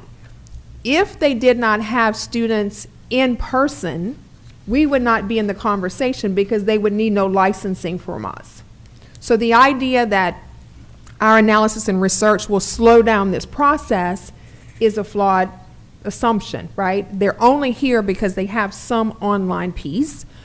But the question of how do we improve the consumer choice of Louisiana first, Louisiana online first, is an important conversation. So we will collectively take all the good points that you all have made to try to make sure that we do some adequate research for you and then come back and then of course engage with our institutions as well that have online programs, because I'm certain they're doing their analytics, they're looking at their research as well. We have a student from LSU Shreveport, one of the best in the business, that's doing it in Louisiana right now. And so we'll collect all that for you. Thank you, Commissioner Reed. I was just, you hit the nail on the head. We approved this in 2019, pre-COVID, as we all just learned. And these companies, they pay no taxes. They don't do anything for the communities, for our K through 12, employ nobody in Louisiana. They take our money. University of Phoenix is, okay, you're itching to say something. But hang on. University of Phoenix is, what is that degree worth? It's out of business. That was the big thing pre-COVID. So I don't know what our students, people, parents spending their money on when they see these ads, watching the LSU baseball game for this wonderful looking school, when there's alternatives and our own universities have these programs that people probably, I guess, do not know of or don't have that marketing budget to be on national TV. I'm not going to rubber stamp, I'm not going to vote to rubber stamp any of these type of bachelor degree giving universities that are for-profit private schools with no accountability, no campuses, no offices in Louisiana.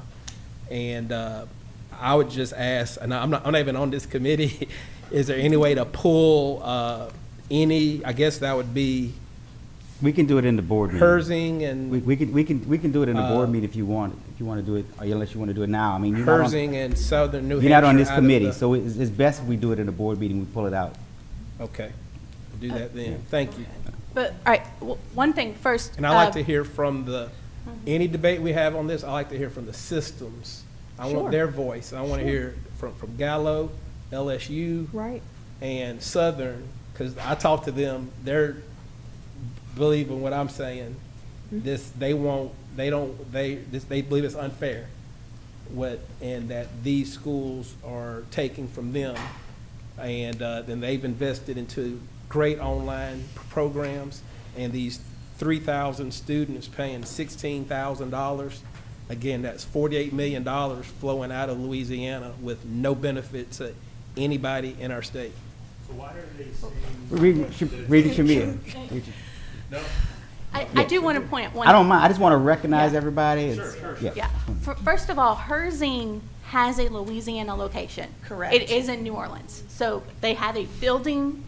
So you would not want to pull them out if you're saying that you want to recognize schools that are in Louisiana. Okay, I just never heard of them. Yeah, they're in New Orleans. Okay. And then actually SNU employs a lot of people in Louisiana because they provide wraparound services to their students here. And so there's actually many Louisiana residents that work for this university. And what's your Southern name? Southern New Hampshire. They are citizens of Louisiana who live in Louisiana, and they are here to support the students in Louisiana who are in these degree programs. So to say that they're not paying taxes or they don't have is probably not a completely accurate statement. How widespread that is, we don't know. I mean, because we have to do this research. But they are here they live in the Louisiana. They have wraparound support services for these students. How many employees do they have in Louisiana? We'll have to just- get that Give information us for an you, estimate, sir. since y'all brought it up.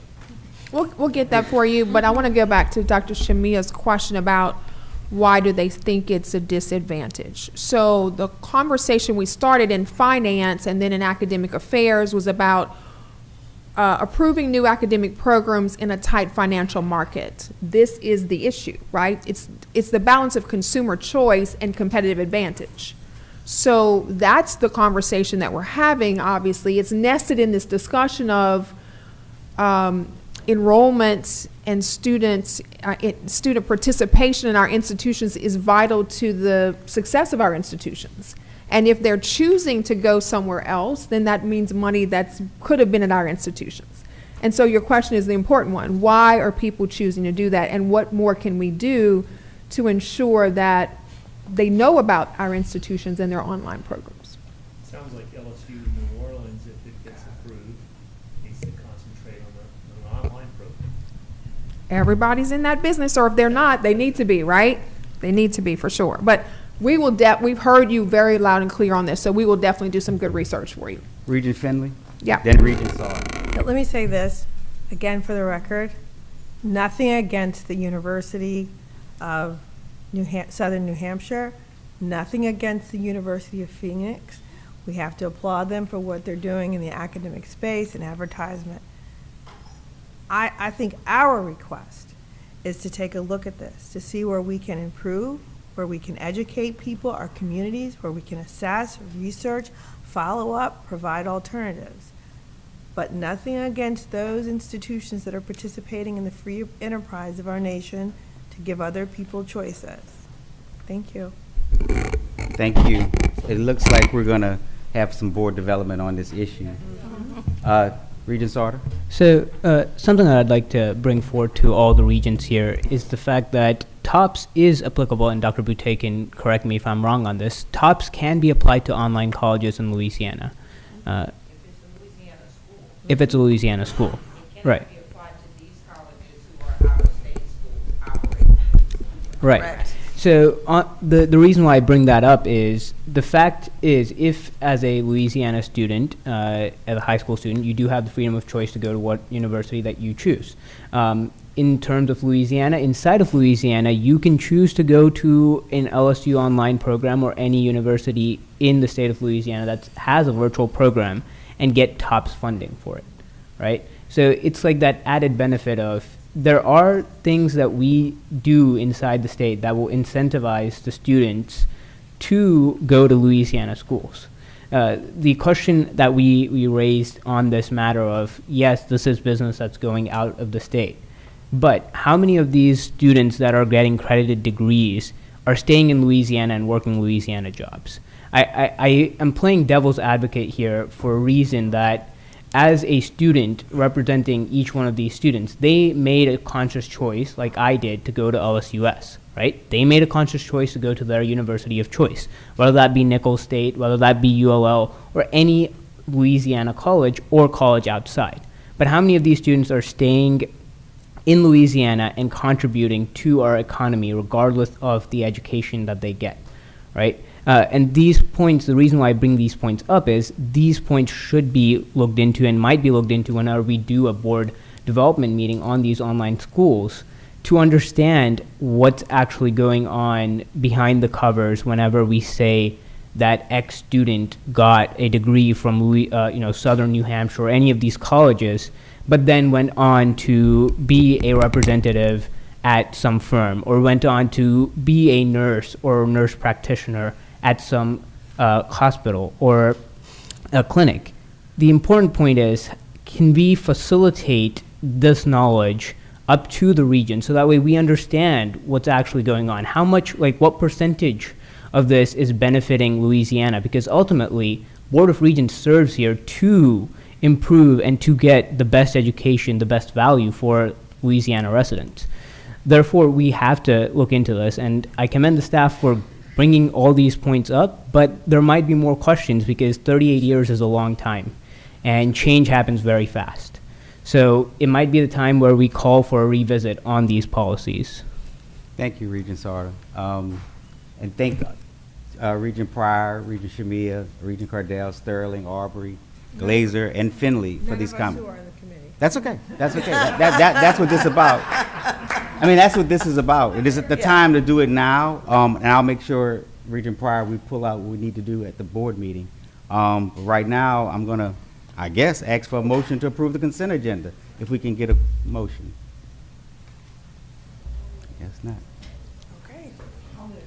Okay, I have a motion by Regent Reeves. Guess the consent agenda dies for lack of a second. Okay, we have a second by, yes, she is. Yeah, we have a second by Judy Williams-Brown, Regent Judy Williams-Brown. Any questions on the motion? All in favor say aye. Aye. Any opposition? I request to abstain until there is a board development meeting on online colleges specifically. You have that right. Thank you, Regent Sauter. We have an abstention by Regent Sauter. Okay. That vote is in. Is there any other business to come before this committee? No, sir. One question. Sure. Sure, Regent Aubrey. For the applications, for the proprietary and the academic licensure renewals, what are the dates of effectiveness? Is it July 1 to June 30 or the calendar year? So it's different. For the academic, it is 2 years.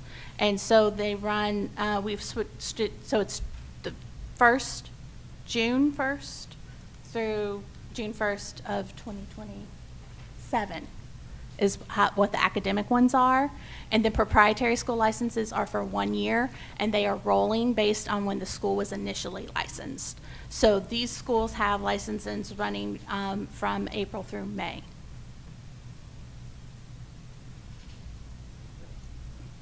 Any other questions? Any other business to come before this committee? Seeing none, can I get a motion to adjourn? Motion by Regent Reeves. Second. Second by Regent Sauter. Thank you. We may need a break after. That was good conversation, and I do look forward to hearing more in board development. $4 million is a lot. I'm glad that you did that math, Regent Pryor, because math is not my favorite thing, but it is something that we definitely do need to look at, especially something that was, over 30 years ago. Let's revisit it and see what we can learn. I'd like to call the June Board of Regents meeting to order. Members, you remember that we are being live streamed, so please turn off your microphones and silence your phones. We will now move to call the roll. Doreen, will you please call the roll? Yes, ma'am. Regent Aubrey. Here. Regent Cardell. Here. Regent Creed. Regent David. Regent Finley. Here. Regent Glazer. Here. Regent Hickson. Regent May. Regent Meir. Present. Regent Pryor. Here. Regent Reeves. Here. Regent Sarda. Here. Regent Shamia. Here. Regent Sterling. Here. Regent Williams-Brown. Here. Thank you, Doreen. Next up, public comments. Are there any public comments? No, ma'am. All right, hearing none, I'll ask for any additional public comments under other business. Members, you received a copy of the April 23rd, 2025 meeting minutes. Do I have a motion to approve the minutes? Regent Reeves. Second. Regent Finley. Any discussion, any questions? All in favor signify by saying aye. Aye. Any opposed? Motion passes. Next, we will vote on all the committee reports and recommendation together in globo. However, if any board member wishes to take up any of the committee reports separately, please let me know and we can consider them individually. Chair Lady Cardell. Yes. I would like to move to approve agenda items A, B, C, D, E, F, and G in globo. Love that. And then now we'll take up the planning, research, and performance separately. Okay. Any second? Second. Seconded by Regent Finley. Thank you. So that is A, B. Everything but the planning, research, and performance. A through G. A through G, gotcha.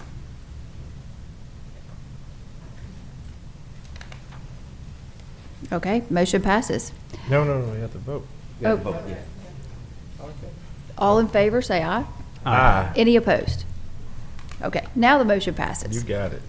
Now I'll make a motion to, I want to, first of all, before I make this motion, do you want to pull out some things, Regent Pryor, or you just want to pull out, you want to vote no on the whole consent agenda? I need to know that before I make. Yeah, I'd like to pull out approval of Southern New Hampshire University out of the approval, or out of the renewal of their application.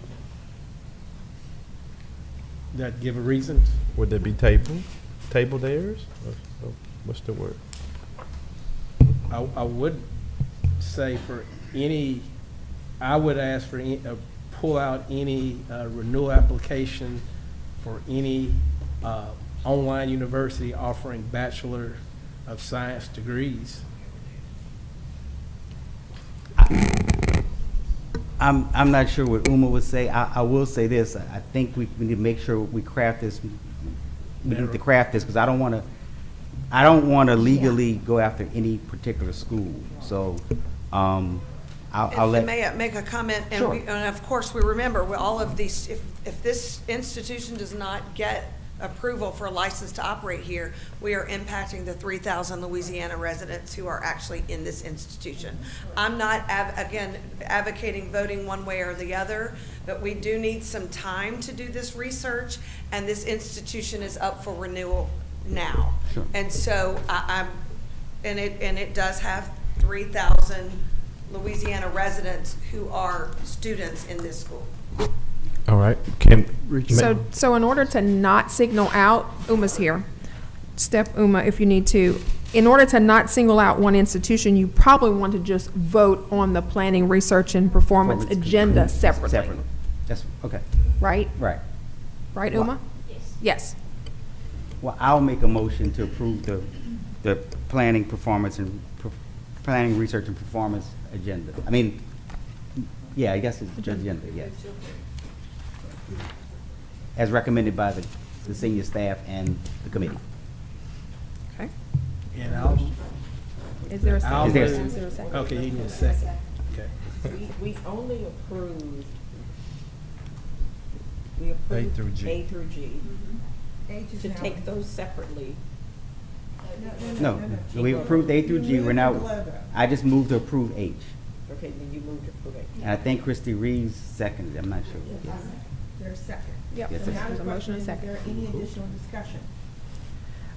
I'd like to ask, regardless if we approve this or not, what is the procedure for adding a motion to maybe go back and look in through all these rules? I know we had a discussion on maybe going back at the policy. Maybe is that a new motion, or would that just get added on with this approval? So we've taken a note on that. If you want it formally as a motion, you certainly can do that, but we will do that based on the conversation. But we have a current one on the table. So, But we have a current, yes, We have but a we have a current current motion on that the needs to be table. voted on. Yes, that's right. Madam Chair, may I offer a substitute that we offer a 6-month conditional approval while this research is underway? That's an amendment. To the current motion. So you want to, you got to deal with this motion, or Uma can tell us, that's an amendment. to the Uma? motion. We can do that. You can withdraw it.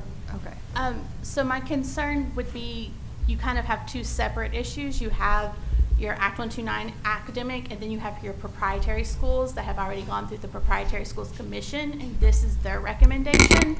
So are you saying that those schools also have 6 months? Like, what? No. That would be my concern. My motion would be for the academic licensure schools, not the proprietary. That would be. Section A. Where is Uma? She's right here. Uma. So you have a motion on the table and a second to approve the planning, research, and performance agenda. Correct. Completely. You have a substitute motion to approve the planning, the academic licensure for 6 months. Correct? Yes, and to approve the proprietary, basically amend it just to limit academic licensure for 6 months, conditional approval for more information to come back. And I had a motion to remove any school, online school offering a Bachelor of Science from approval. Right, which is in the academic licensure. Go ahead, Uma. Yes, procedurally, you have a motion and a second, and you can entertain a substitute motion.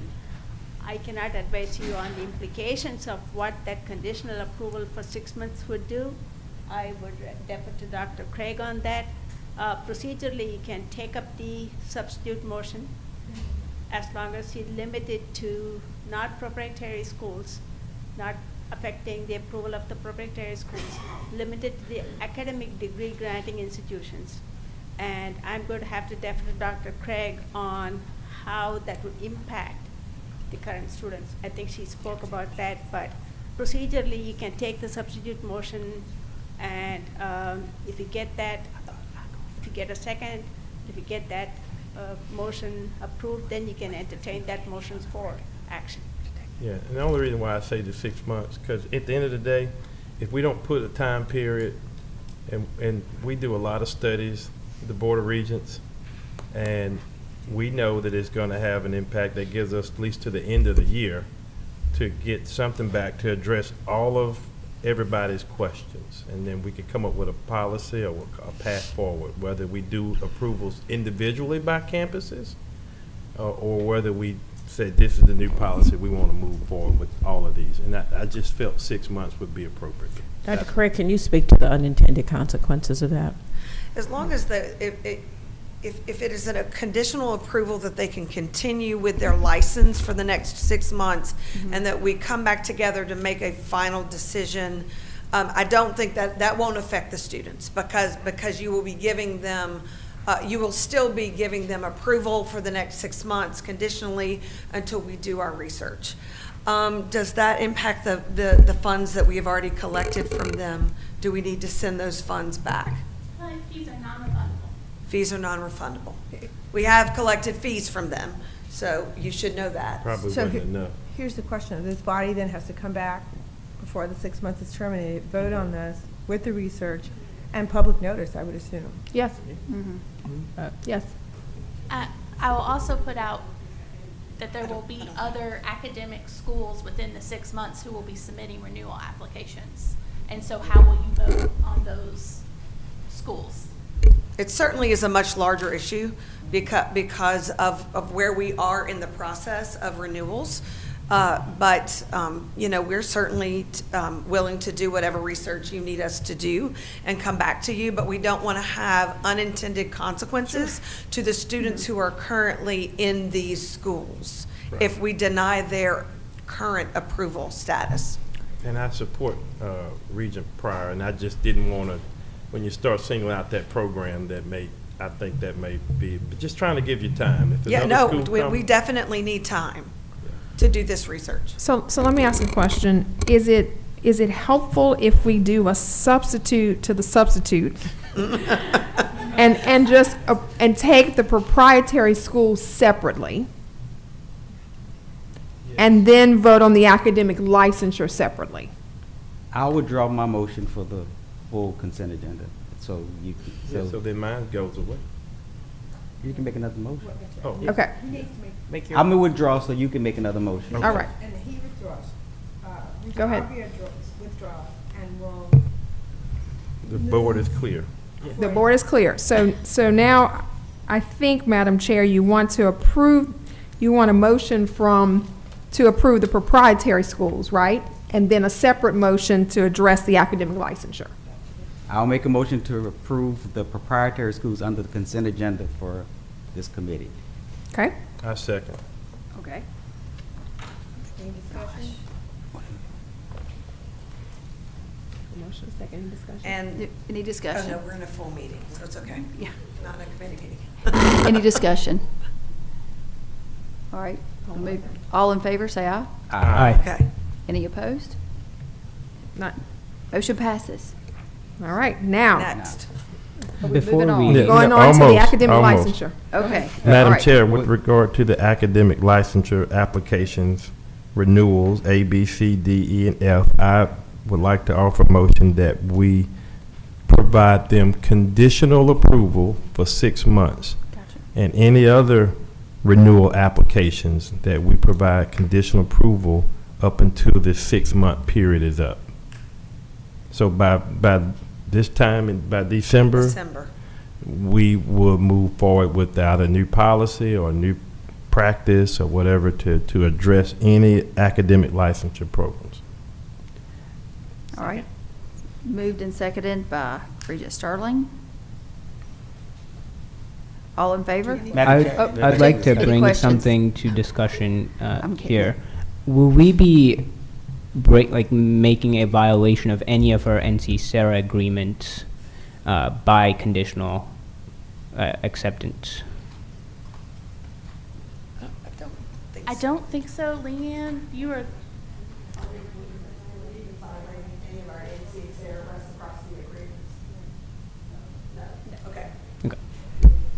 Can I follow up on that? Go ahead. Madam Chair. Reeves had a question. My concern is that they're functioning, they're doing this in due diligence, they're in compliance, they're doing what they're supposed to be doing, and we're changing the rules on them midstream. I agree we need to research this. I absolutely agree we need to have some perspective, some information, but there is incentives for students to go to in-state schools. We have incentivized that. We allow business from outside to come in, and I can purchase from Amazon if I want to versus a local Louisiana vendor. I'm concerned about putting a time limit for these folks who probably are helping our local businesses employ the students that they're putting through their schools. I'm just concerned about us meeting a timeline, us now having a new group of rules that they applied under the old status. So I'm going to vote against it if we're not pushing this forward, because I don't think it's going to help us. I just urge us to rethink, to do the research on the side and continue with the process that we have in place now. I respect that, and the only reason why I said the 6 months for the staff to be the review, the concern of mine was if we made automatic approval, it was like 2 years. So I will say, if I remember my law correctly, and I have a lot of law because the proprietary school one is longer, you can make a regular license approval for less than 2 years. So you could say do a year, which is when an annual renewal fee is due as well. Just as an option, you can kind of set it up however you want, and it doesn't have to be a conditional licensure. It can just be a shorter license period. And you know, I'll Commissioner, personally, I'm okay with 1 year, as long as we have a report back. Yes. At 6 months. Within 6 months. Yes. But 2 years, it would be far too long. I know it would take a motion adjustment there, but I mean, did that make it any better? Regent Finley had a question also. No. Or a comment. I actually, the way I see it, even the 6 months of the year is not denying them their ability to operate in the state or taking away their license. It's allowing us an opportunity to gather additional information. So we are making decisions as a well-informed board. If Regent Aubrey or the rest of the board would like to do a year, so we license them for a year, which is their renewal time frame, then we would withdraw this motion and follow up with that motion. But I think it's important to say we are not denying anyone the opportunity to operate in this state. We are not violating our reciprocity agreements. We just are giving it a shorter time frame so that we can gather the information to answer the questions of the board, which we have an obligation to do to the students and the citizens of the state. Correct. And if I can add one thing to speak to Regent Reeves, the year would also allow the legislative changes that she would Correct. be concerned about. That's right. About if you're denying based on that they are following the legislation. Right. So that would give you guys a little bit more freedom, not to be concerned about if you're violating some of the legislative mandates. I'm just trying to calm Regent Pryor down, though. I'm trying to be helpful. Madam Chair, this is go. We're gonna do I this would again. like to, amend my motion or withdraw and offer a new motion that we provide the academic licensure renewal applications A through F approval for 1 year. Gotcha.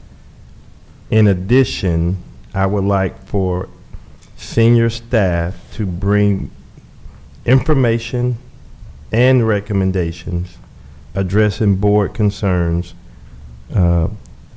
back within 6 months. Yes, correct. And I would like those 2 items to offer that as a form of a motion.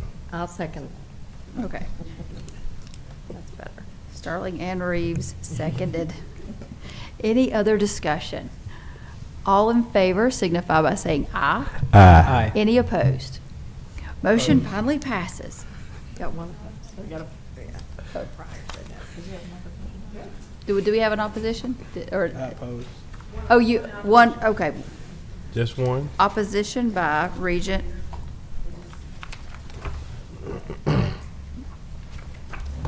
Regent Pryor. All right, got it down. Y'all sure you want to come up here? Okay. We're right down the road, absolutely. There we go. Moving on to our momentum moment. We are joined by representatives from the River Parishes Community College who will be who've been patiently waiting and who will be telling us about the wonderful work that they've been doing with work-based learning, driving innovation and workforce development in the state of Louisiana.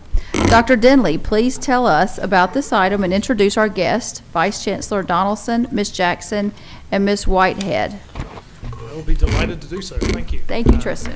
Yeah, so change of pace. So it's now about a little bit more than a year ago that we worked with the Strata Foundation, and they were so generous to support an initiative to try to amplify the use of work-based learning and internships and all of those kinds of approaches across our campuses. And so we put out an RFA, and 19 programs applied. Programs, not institutions. We have institutions from across all 4 systems, 2-year and 4-year. But we had 19 programs who stepped forward to say, yes, we'll be willing to work on this project. And the project is to take degree programs, associate degree and bachelor's degree programs, and then embed work-based learning aspects into those programs, embedding them in such a way that they actually fill an integral part of the curriculum itself, not as some sort of an added extra, but some integral part of the curriculum. And more than that, for us also to wrap around those experiences, various different kinds of networking experiences, opportunities for students to build relationships with local employers. What we know is that all of those things, on the one hand, enable students after graduation to do so much more with the degrees and certificates and credentials that they earn. But what we also know is it really helps people stay right here in Louisiana, which I know is something that so many of our board really feel committed to. So our momentum moment this month, I guess it's maybe a month ago now? Maybe, yeah. It was April, right? April 30th. Wow, so it's a long month, right? Yeah. So, back at the end of April, I was privileged to go to River Parishes. They had a specific day. They're going to tell you all about where they really exemplified everything that I just said. Ways that they have taken their students, allowed them to have work-based learning experiences, an opportunity for them to mix with local employers, to sort of show off what it is that they've learned. And yeah, it was just a really terrific day. So with that, I'll hand over to Paul, and he can tell us all about it. Yeah. All right. Let's see. So use the clicker here? Yeah. All right. Perfect. Well, first, thank you to Dr. Denley for giving us the opportunity to present today. We'll do our best to follow the previous item. That may be difficult to do. But super excited to tell you a little bit more about Industry Match Day. That was made possible in part by the WBLE Plus grant that we applied for through the Board of Regents. So let me first start off by introducing the team that we have here today. So I'm Paul Donaldson. I'm the Vice Chancellor of Academic Affairs at River Parishes Community College. We have Ms. Kate Whitehead, who is our Director of Work-Based Learning and West Bank Initiatives, and Ms. Tasha Jackson, who is our Assistant Director of the EPIC Consortium, which we'll tell you a little bit more about in just a minute. Dr. Donovan Thompson is our Dean of Energy Sciences Division. He's over our process technology and instrumentation programs. He wasn't able to make it. He's also the Executive Director of the EPIC Consortium, but we'll do our best to cover his parts for him today. Also, our Chancellor sends his regrets, Dr. Chancellor Quentin Taylor. He was at a meeting and was unable to attend, but he really wanted to come and help present as well. So I'm going to steal a couple of his slides that he would usually present, starting with this one. As you're probably all very well aware, River Parishes sits within a lot of growth that's happening along the river, especially in the energy sciences sector. So one of our chancellor's big goals when he started at the college was, how do we bring together that industry and address the workforce gap that exists? How do we better collaborate with industry to ensure we're producing graduates that turn into employees, right? So this is just a quick graphic that shows you what you, I'm sure, already know. There's so much going on, and the stars are the River Parishes Community College's campuses that sit along all of that activity. And I'm sure you're also aware of recent developments with Hyundai coming into Donaldsonville, and that's directly in our service area. So in response, the big initiative that Chancellor put together was a consortium of our energy partners. And how do we help support them in developing talent? How do we help support them in getting the word out about opportunities and connecting even with K-12 as well to create this pipeline of employees to help address not only the energy transition needs, but just the overall energy development needs along the river. So that's what our Energy Partners for Innovation and Collaboration Consortium is all about. And this event that we'll tell you about in just a moment really is one of the big initiatives that the group has put together. These are just some of the partners who have collaborated as part of the EPIC Consortium. So we have education, also lots of industry and capital organizations that have been directly involved in this work. The consortium has 3 primary work streams of what we're undertaking to try to get at the goals that I had just mentioned. So how do we look at our curriculum and our instructors and provide better aligned curriculum with industry and provide the training needed to our instructors to deliver that training, deliver those programs? How do we help to cultivate talent to better prepare our students and also create a larger pipeline? And then how do we get more information out into K through 12 and into our communities about these types of programs? So we'll only talk about one. I'm trying to go quickly on this first part. But specifically, our Industry Match Day event is about cultivating talent. So how do we take our students, better align what they're doing in the program to industry needs, showcase that talent in front of industry the day of this event, have them engage in interviews with industry, and hopefully lead to not only internship opportunities with these employers, but also jobs down the road in connection with this effort. This also ties into some strategic goals that we have at the college specific to increasing internships and work-based learning. And then we mentioned the WBLE grant. We also were able to receive NSF funding through Mentor Links for this event. We're partnered with a mentor college, Columbus State College in Ohio. They have assigned a mentor to us to help walk us through how they do internships and apprenticeships and how that can help inform us for doing the same at River Parishes. Okay, so I'll quickly go over what the day was, and then I'll turn it over to the team members to talk a little bit more about each of these parts. So within the Industry Match Day, we had a skills cluster demonstration where we had within our process technology program, our instrumentation and electrical program, and our physical sciences program, students put together presentations to demonstrate to industry their ability related to those areas, right? So they did a demonstration. We had folks who graded those demonstrations from industry and gave feedback. So that was really fun to see how excited they were about putting that together. And then the great feedback that they got from our industry partners I thought was amazing. The second piece of the day was interviews. So most of those partners stuck around and did mock interviews with students and really helped them to refine their interviewing skills and to make some connections hopefully along the way. And then at the end, we recognized our interns and apprentices for the work that they have done with their industry partner and with the college. So I'll let the folks to my left give you a little bit more detail on that, starting with Ms. Tasha Jackson. Good afternoon. We brought together 7 instructors, myself and Dr. Thompson, to select 36 of our advanced technical students across process technology, electrical and instrumentation, and physical sciences departments. Okay, they were to demonstrate 10 real-world skills-based process scenarios that align with industry-relevant needs and trends, all right? Through doing that,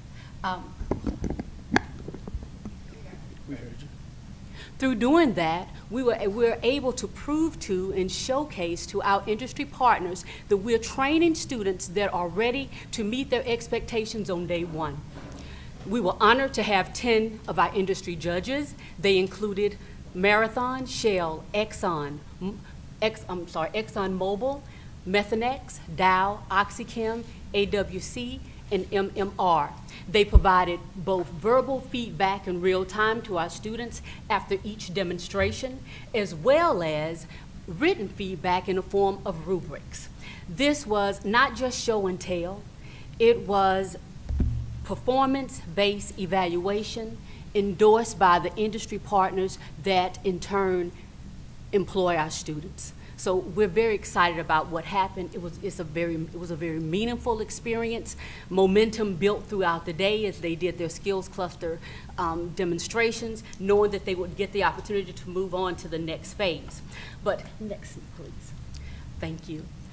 Here, I want to talk a little bit about the teams. There were 10 teams created that included those 36 students. For instance, Team 2, they showcased our glass lab. We have several state-of-the-art simulations. One of those is our PET plant, the other is our glass lab, and also our E&I labs. Well, Team 2 showcased our glass lab, where they performed a liquid-to-liquid process extraction operation. They did a phenomenal job. Those are skills that are seen and need and used in our industry. Also, Team 5, they demonstrated the lockout-tagout process, which is also utilized in our energy industry.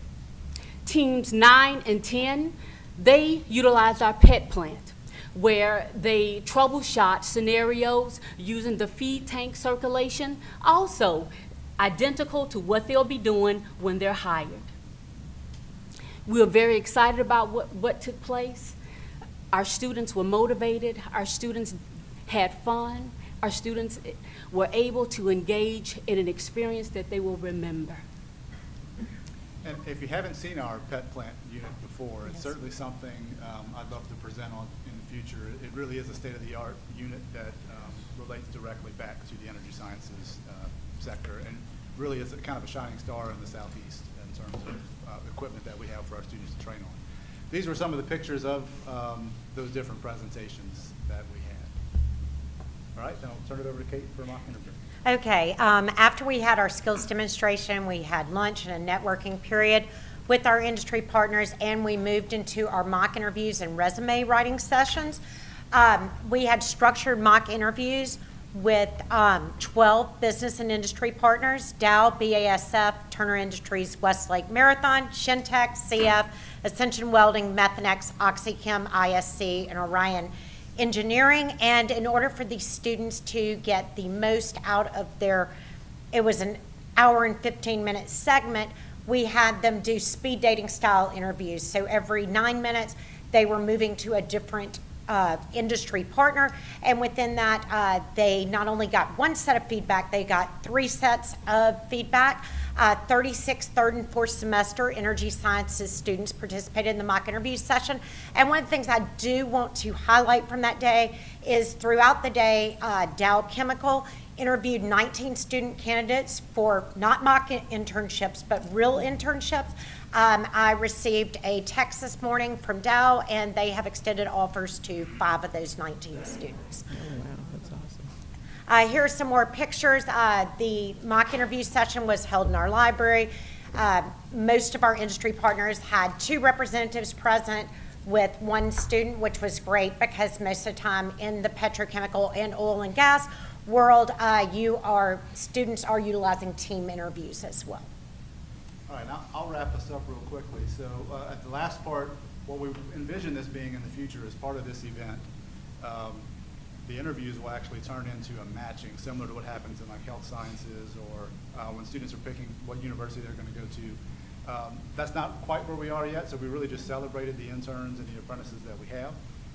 And there's been tremendous growth in that area over the last few years.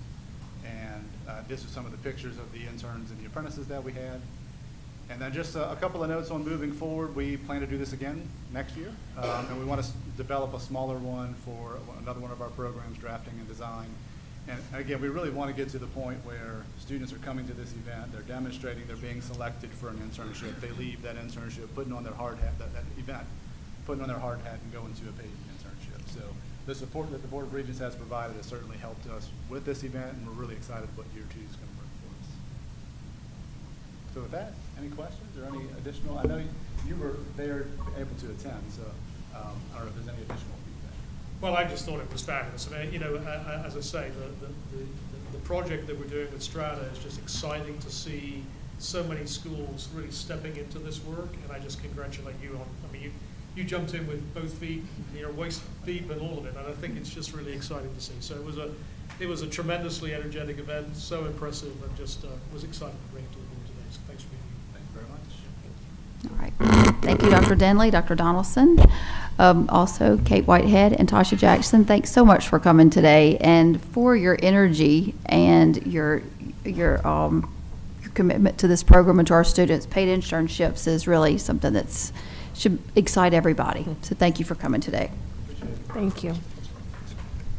And as it is our tradition, we'll start off our meeting hearing from our first student, our student leader. I'm delighted to welcome our new student member, the first ever from LSU Shreveport, to our board. He was sworn in earlier this morning, Devesh Sarda.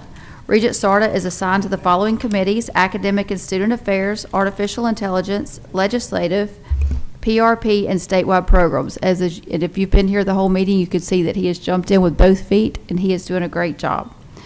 We know that you'll have a full report at our next meeting in August, but please share some additional comments with us. Devesh. Thank you all very much for having me here. I look forward to doing my role as representing every single one of the Louisiana students up on this board to make sure that I do adequately. Something that I'd like to share is, of course, we had our COSP election meetings that elected me into this position, but also elected a few fellow students that I will heavily rely upon to get the representation of every single one of Louisiana's colleges. So in that, I'd like to inform you guys of the COSP, people that I rely upon, the COSP Executive Board, if you will. So Southern University at Baton Rouge has gotten the COSP chair position that will be held by San Iman, and he is the president of Southern Baton Rouge. Then, of course, the COSP Vice Chair went to the LTCTS system, and that's held by Troy. The LSU system will hold the COSP Secretary position, and that's done by LSU Eunice here, by Luke. And, of course, the parliamentarian goes to the old UL system, so the old chair, as we rotate, and that's being held by the president at UL, Ms. Chavy. So when I whatever reports that you'll hear from me frequently will come from what I hear back from the students at this, definitely not only at the COSP meetings, but also the conversations that I will have with them to give you the ground-to-ground adequate, report or the adequate needs of students in every single one of Louisiana's institutions. So that's all that I have for y'all. Glad to be here. Thank you all so much. May I interject, Madam Chair? I just wanted to thank him for being here. We had some others from LSUS, and all my talking today, I left their names. Can you tell who's here from LSUS? Yes, gladly. So I am glad to be joined by my SGA board, exec board here. So if they will stand, Nazar Zaden, he is my vice president at LSUS SGA, and I'm also joined by my secretary, Robert Lovelace. He's the secretary for SGA at LSUS. So thank you all so much for being here. And I think we also have another LSUS grad, Miss Tarver. Are you an LSUS grad? LSU, okay, I thought I just, well, you're a legend in Shreveport. Trying to make everybody from Southern Shreveport, LSU Shreveport. Okay, sorry. But we had to help them get as much. They won a national championship. Yeah, so. that's going next. I was going to say we are just won a national title in NAIA baseball. Hopefully, big LSU will win the national title this weekend. But they finished a year undefeated, 59-0 in college baseball, which is will never happen again. That's huge. The LSUS baseball team. So I wanted to welcome you all here on our behalf, and thank you guys for traveling down with him at his first board meeting. He has some I told him he has some big shoes to fill in Kennedy Orr, and I encouraged him to find a panel of other SGA presidents to talk to, because LSUS is a unique university. It's small, it's kind of isolated. They don't have frat houses and sorority houses. They don't have much university housing, so they don't have the issues of students walking to home at night or going to a lab at night, or female students having to walk alone at night. They don't have those issues. So I'm glad to see he took my advice on his own and has done this, and he's going to be a fine board member, I can tell already. Pryor, I love how you always advocate for your area.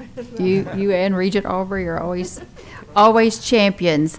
And Regent Sarda, I look forward to hearing your reports. Great work collaborating with your partners. You guys are going to have some great information from us, and I look forward to learning from you guys also. I always learn more from the students. Y'all are our customers, so we need to make sure that we listen to your feedback. We have another new face in Louisiana higher education. Dr. Carrie Castile was named the 10th president of the University of Louisiana Monroe on May 19th. She is the first female president in the university's nearly 94-year-long history. Dr. Castile most recently serves as an agriculture and natural resources consultant, providing strategic advice on agricultural policy and technical assistance at the national, state, and local levels. She has held significant roles such as the Senior Vice Chancellor and Senior Vice President at the University of Tennessee, where she led agriculture research and extension programs. She holds a bachelor's and master's degree from the University of Louisiana at Lafayette and a PhD from LSU. We certainly look forward to working with Dr. Castile, and I can attest to the fact that she has hit the ground running. In fact, yesterday I attended one of her listening tours that she started with just her second week in office. She had a group of advisors that just wrapped around her, and they set up a listening tour where they brought in members of the community to kind of talk a little bit about how we could partner better with the university. And the groups that she had together were Allied Health and Health Sciences, which was the one that I attended, also agriculture and athletics, all of which are burning issues, as we all know, with athletics, and agriculture and health sciences are two curriculum that that ULM has hung its hat on for years and years. So I'm glad to hear that she's hitting the ground running, and I just want to report that we have a good president on the way. So I look forward to hearing more of their successes. Also, Regents recently hosted the LAHEC Annual Professional Development Summit on May 21st through the 22nd in Baton Rouge and welcomed nearly 300 participants. Last month was Mental Health Awareness Month, and we know that mental health is an integral part of the overall wellness of our students. Regents, in partnership with the Louisiana Department of Health, welcome participants from across Louisiana's colleges and universities, statewide agencies, and community organizations for a powerful 2-day summit focused on student wellness, prevention, and hazing prevention. Speakers shared valuable insights regarding substance use, mental health, and student success, as well as a timely conversation on hazing prevention and clarity on the Stop Campus Hazing Act requirements. We are proud to partner with LAHEC each year to offer such a wonderful and much-needed statewide event. Well done, Dr. Smith. Future educators. And speaking of wonderful events, Regents honored our state's future educators on National Teacher Appreciation Day this year at the old state capitol, and I was so pleased to be a part of this program. This was my first program that I attended as a regent when I was appointed a little over a year ago. And this was, it's just, if you can attend it, you should. There's so much excitement in the room, and there's a lot of hope with these future educators. They are doing great work with our students.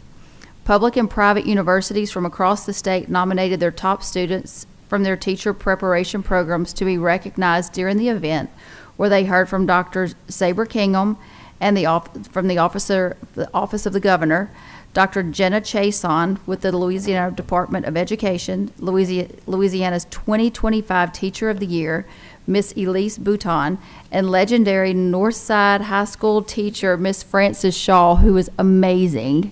And she shared words of support and inspiration, and she was a crowd favorite, a real fireball.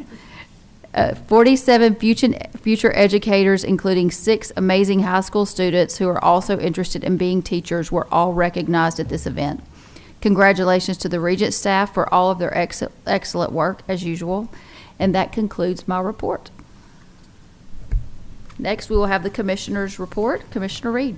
Thank you so much, Madam Chair. What a great board meeting today. Really appreciate all the engagement, and I love the RPCC match day. I thought that was fantastic to make that excitement about matching with business and industry. Speaking of excitement, 35,000 degrees and credentials earned with commencement this spring season, with 30 college graduations across the state in May. I had an opportunity to attend Southern Baton Rouge, speak there, and SUNO. And as you all know, it's nothing like seeing that one graduate and a whole section of the arena cheering them on, all the people who've prayed for and paid into these students. And so just exciting, and it really affirms the work that we do to develop talent. So really excited about that. Really want to thank Regent Monier for joining me as Xavier celebrated their 100th anniversary.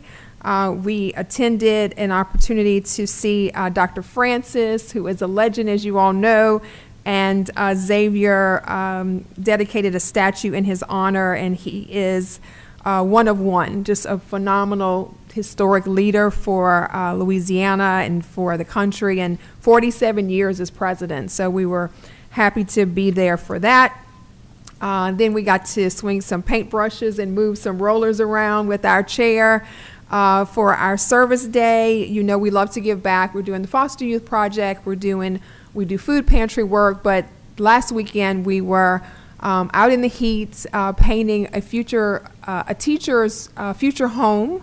And this is part of the Habitat for Humanity. And so really appreciate the team who came together to do that work. We put 2 coats of Primer Plus on the inside the house, and just looking forward to being a part of the dedication of that home to an educator. This is funded by LSU Greeks, so it's a Greek house and a future teacher, so a lot of synergy around that for us. We also attended with our chair the governor's bill signing for the job order contract. You heard Chris Herring talk about this, a way to expedite and be more efficient in small to mid-sized deferred maintenance projects.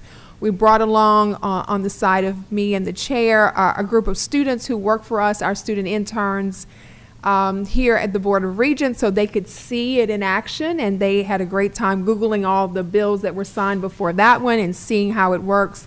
The governor took a picture with them and the chair and gave them each a signing pen, and so it was amazing experience for them. And with that, of course, I want to thank the governor and legislators for this session. It takes a lot of work. We tracked over 100 bills. We appeared in committees. So just really a lot of good work done. We thank the leadership. We thank the governor and the team.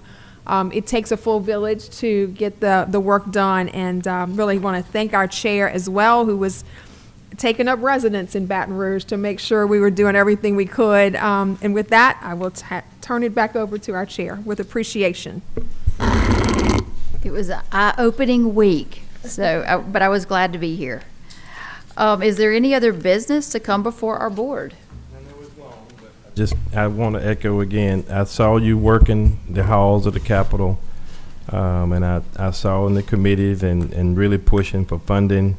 And that's really what leadership is all about. And I know the team certainly prepared you, but you were right there in the in the trolls of all of that stuff over happening across the street. So thank you for your leadership in that. And I do want to say, Commissioner, I know you couldn't make it, but clearly someone on staff nominated me to serve on this BRAVE conference, DARE. I was with the Chancellor of Dallas Community College. It was a conference last week that talked about workforce and collaboration between higher ed and workforce, and it was a well-attended. I was really, really inspired by some of the speakers, and I appreciate you all nominating me for serve on that.